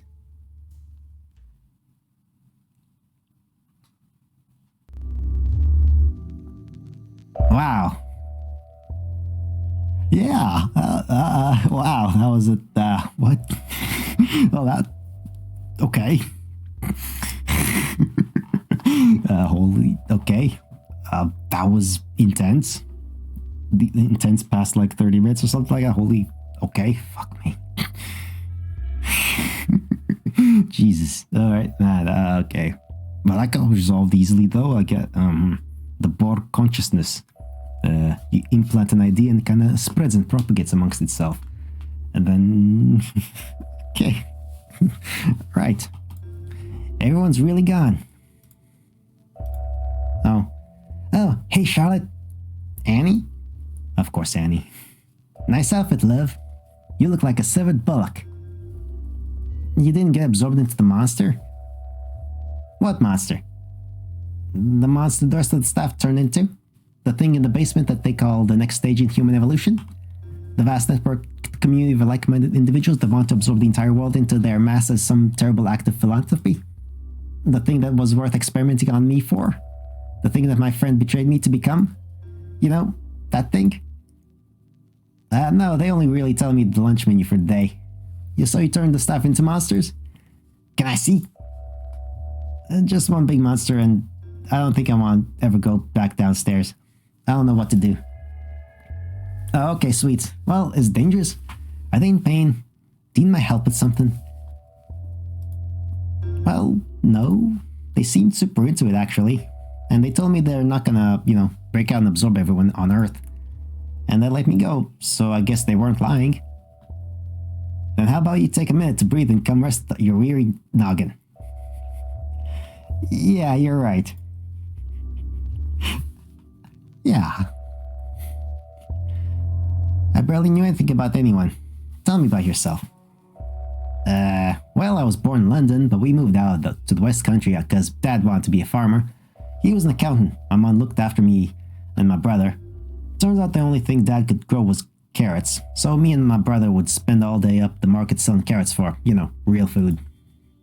I remember when I brought home my first girlfriend. My dad was so psyched that I was into girls. Every father's dream. He took out every carrot in the garden and made the whole family this giant stew, this bright orange sludge. Best thing I ever ate. Then the cannibalism started spreading from London, feral folks started showing up and we all joined in, of course. Suddenly people didn't want carrots anymore. Don't know why. They weren't great with man steak. One day some American bloke puts a notice up on the town's bulletin board promising money for test subjects to come to Massachusetts. I just wanted to collect my earnings and go home. But my brother is such a big fucker they went and hired him as a monster hunter. What's a feral folk? People that just ate too much people. There's the normal lads that sort of just enjoy the chaos. Go to the pub, cheese on onion crisps, shag the landlord's boy, quick murder on the slog home, barbecue tomorrow if the weather's good for it. And then the ferals say bugger at the pub, let's just perch outside and wait for the first dozy sod who wanders out for a piss and then tear him to pieces. Know what I mean? Cannibal apocalypse and there's still pubs? How's he gonna enjoy it? So what are the requirements for becoming a witchy poo? Am I allowed in? Well, you need to be brainwashed into thinking that the world is fundamentally broken and you and your coven are the only people who can fix it. And chicken soup. Chicken soup? You spend all night out in the rain dancing around the necky. You're gonna want a lot of chicken soup. If you can come up with the unique recipe, you're in.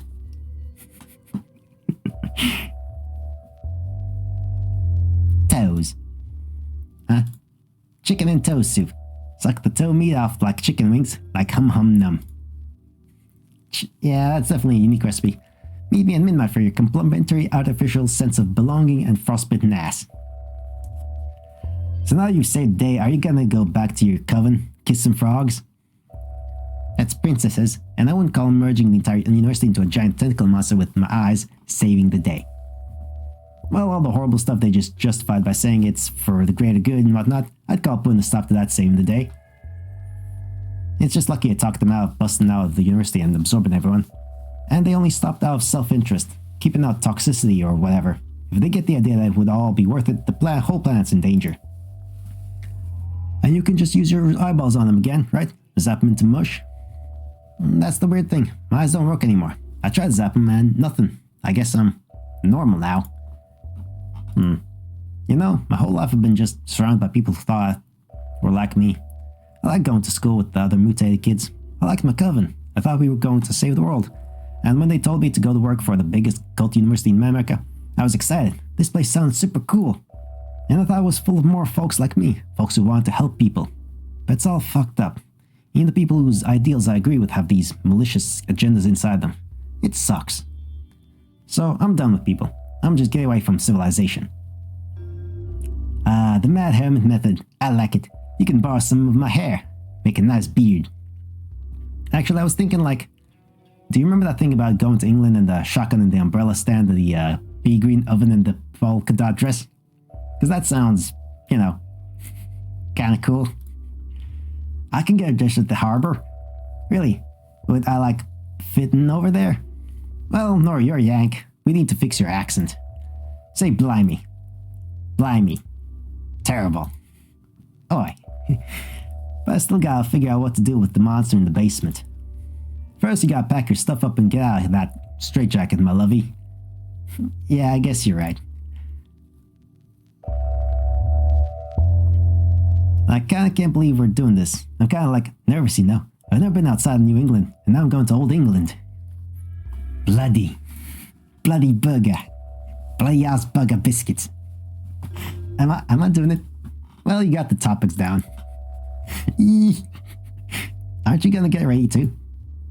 Well, let's see. Shirt? Yep, I'm ready. That's good enough. Fair enough, Nutty Annie. You're also wearing shorts. Huh, what do you know? Well, we're probably gonna need some cash dollars at some point. Boat tickets, lunchies, stuff like that. Plus, if I'm gonna be Charlotte Lestrange, human girl, I'm gonna need some non-witchy stuff. Jeans and whatnot. I'll snag a few paychecks on the way out. It's not like anyone here will need them. Don't remind me, I need a brain scrub after that what happened in the basement. Hopefully being a million miles away will help. You said they were super into it. Plus you gotta save the world and all. That bollocks. Guilt-free transaction in my book. Yeah, I guess. You know, if we're gonna go on sick marriage adventures, we should probably say something nice about each other. At least once.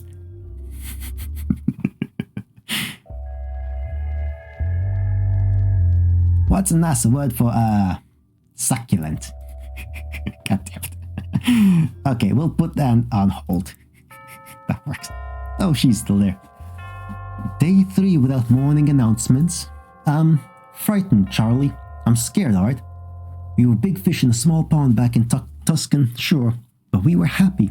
We had milkshakes, we had the crick, we had a dame on each arm, and change for the moving pictures every night. Damn it, Charlie, now we're here. New York goddamn city. And I hope you're happy. I've been shot, Charlie. I've been shot. But it hurts the worst in my heart. I miss Tuscan, Charlie. I miss home. Don't you dare wash my blood off your hands. What the hell was that, Mindy? Well, she's gone insane. Oh, fucking course. The lunatic with the microphone's still alive. We should probably go tell her she's out of job, my lovey. She won't figure it out until a couple of weeks after her wage packet doesn't arrive. Oh, what a shame that would be.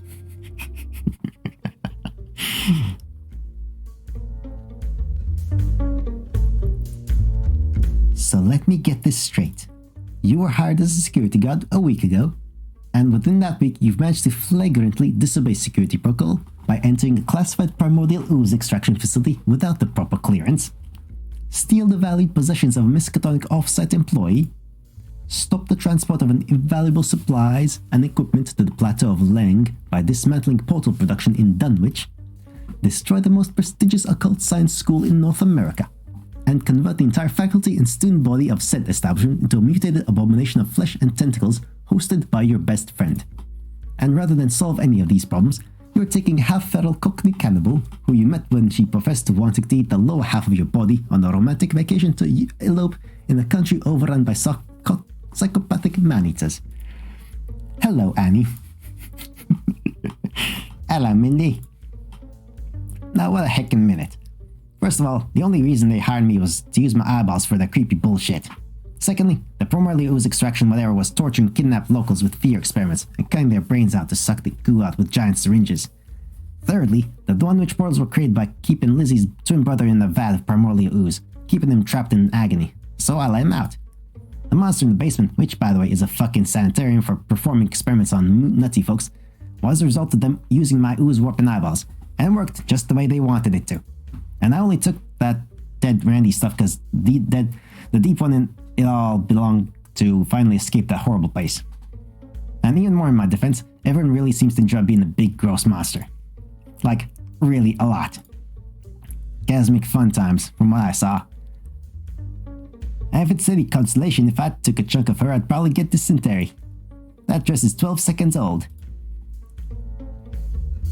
Be that as it may, I now find myself out of a quite cushy number. You may have heard that I recently acquired tenure. Yeah, you screaming to my brain every morning over Tannoy gave me an inkling. Congratulations, by the way. I have spent my years here examining every single thing that occurs on this campus. Every experiment, every spell, every invention, every miracle. Portal teams to Lang preparing for Dunwich on Thursdays. The morgue is emptied on Fridays. Building materials for engineering department explosions arrive on the 3rd. Corrupted lab coats are incinerated every second Wednesday. Outpost radio check-in is from 6 to 7. Teams to investigate missing check-ins leave the next day. The Bursar heads to the bank on the 28th. Tuesday is taco night. It was your bum. Succulent. I mean, your bum. Is this the time? Like a pork chop. You wanna know how we say your ass is like Sunday dinner in America? You look nice. Well, you look like called up shit. You just happen to have a succulent bum. Don't make me laugh when we're getting scolded at, jeez. Shut up. Well, if you're so snubbed down in the know about how the university runs, why don't you run it? You'd probably be good at being a complete cow and whatnot. Because the university requires staff. And where is our staff currently, Charlotte Lestrange? We would like to know this too, we. Right, these two vacationers. I guess. And that's where we are today. An exciting story, we. Full of twists and turns, friendships forged and broken, secrets uncovered, dark plans thwarted, and lessons learned.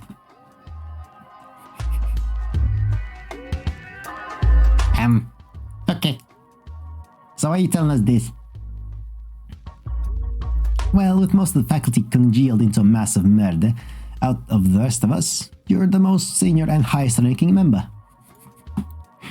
So you're in charge of the Miskatonic. If you want to be, I mean.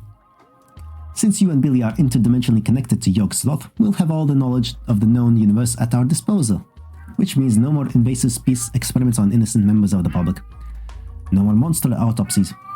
No more primordial ooze collecting or portal making. No more evil stuff for the greater good.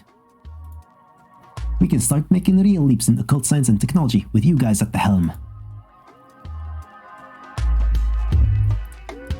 Thrling, tickring, thing, on tag, neck, Yog-Sothoth glirk, quank side kernin, Yog-Sothoth kribillen, massive dick ass suppen, marin, giblor, epspet, comes, grat.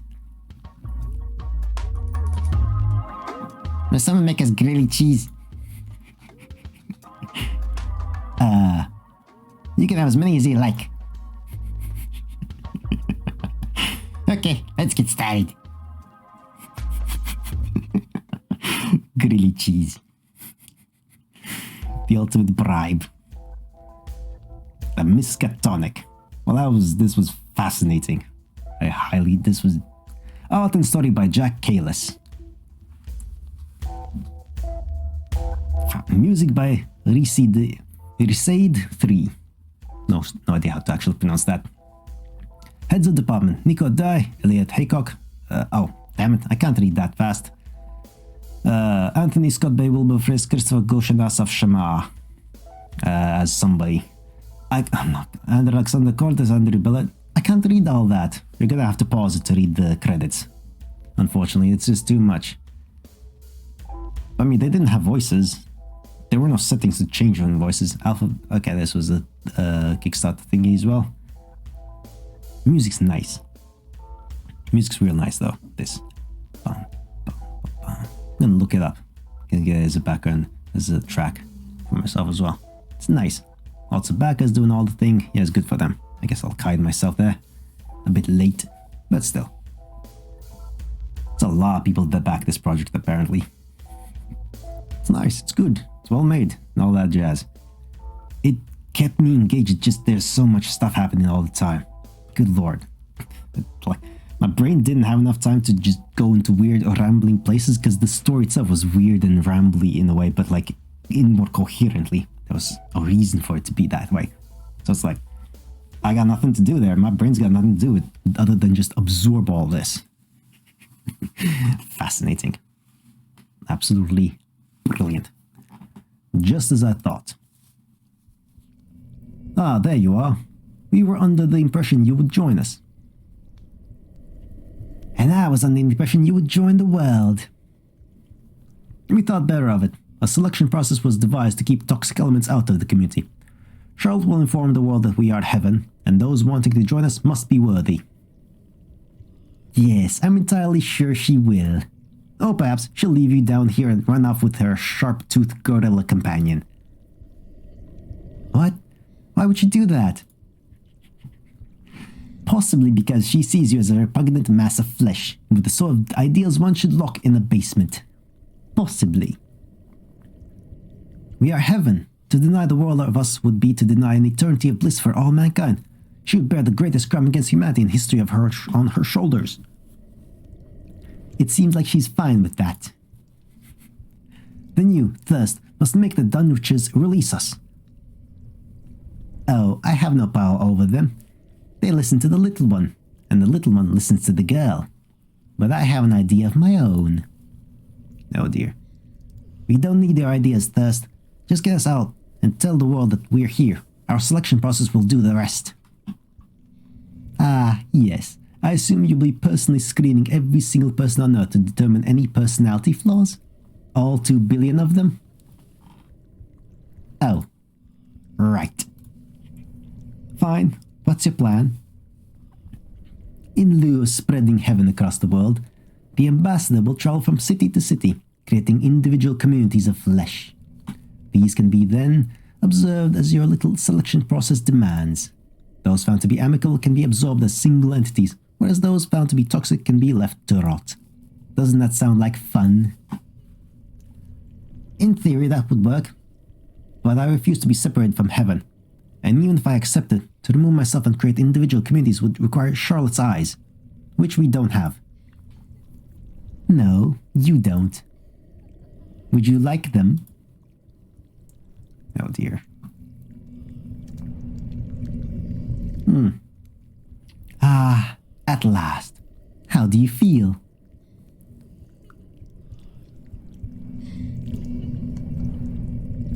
Debilitating, eye-watering bliss, Thirst.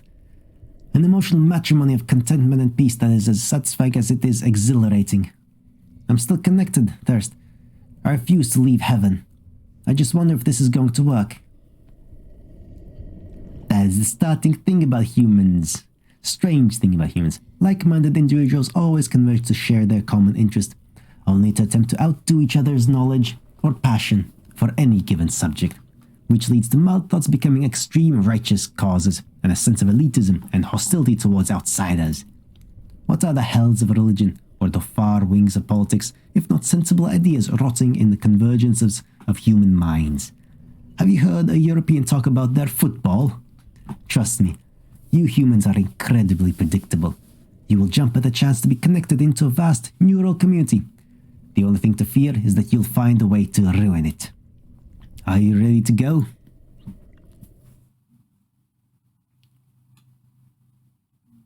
Sure, where to? Right, the Miskatonic. Well, Still a Cthulhian ending. It's not really a good ending at all. Jeez. Alright, well. That was the Miskatonic. Fascinating. Absolutely fascinating. I enjoyed it, obviously. It was bloody brilliant. There's nothing else to say. There's really nothing for me to say. It's just bloody amazing, fascinating. But then, yeah, that's it. That's all there is to it. That's all there is to it. That's all there's to it. Yeah, I got nothing. It's just, still got to process it, but that was just bloody brilliant. Loved it. So yeah, that's that. That was the Miskatonic, an excellent little visual novel. Just brilliant. Absolutely fantastic. And that's it. That's that. And with that, it's time for me to exit into the void as well and be done, because that's just how it works, I suppose. I got nothing else. I got nothing else to say. So yeah, the only thing left for me to say is The Reign of Dio, Act 2, Black Sabbath, Volume 4, Heaven and Hell, Chapter 24, Neon Nights. Riding through the storm of suits and ties, we emerge from the choking daylight into the misty night.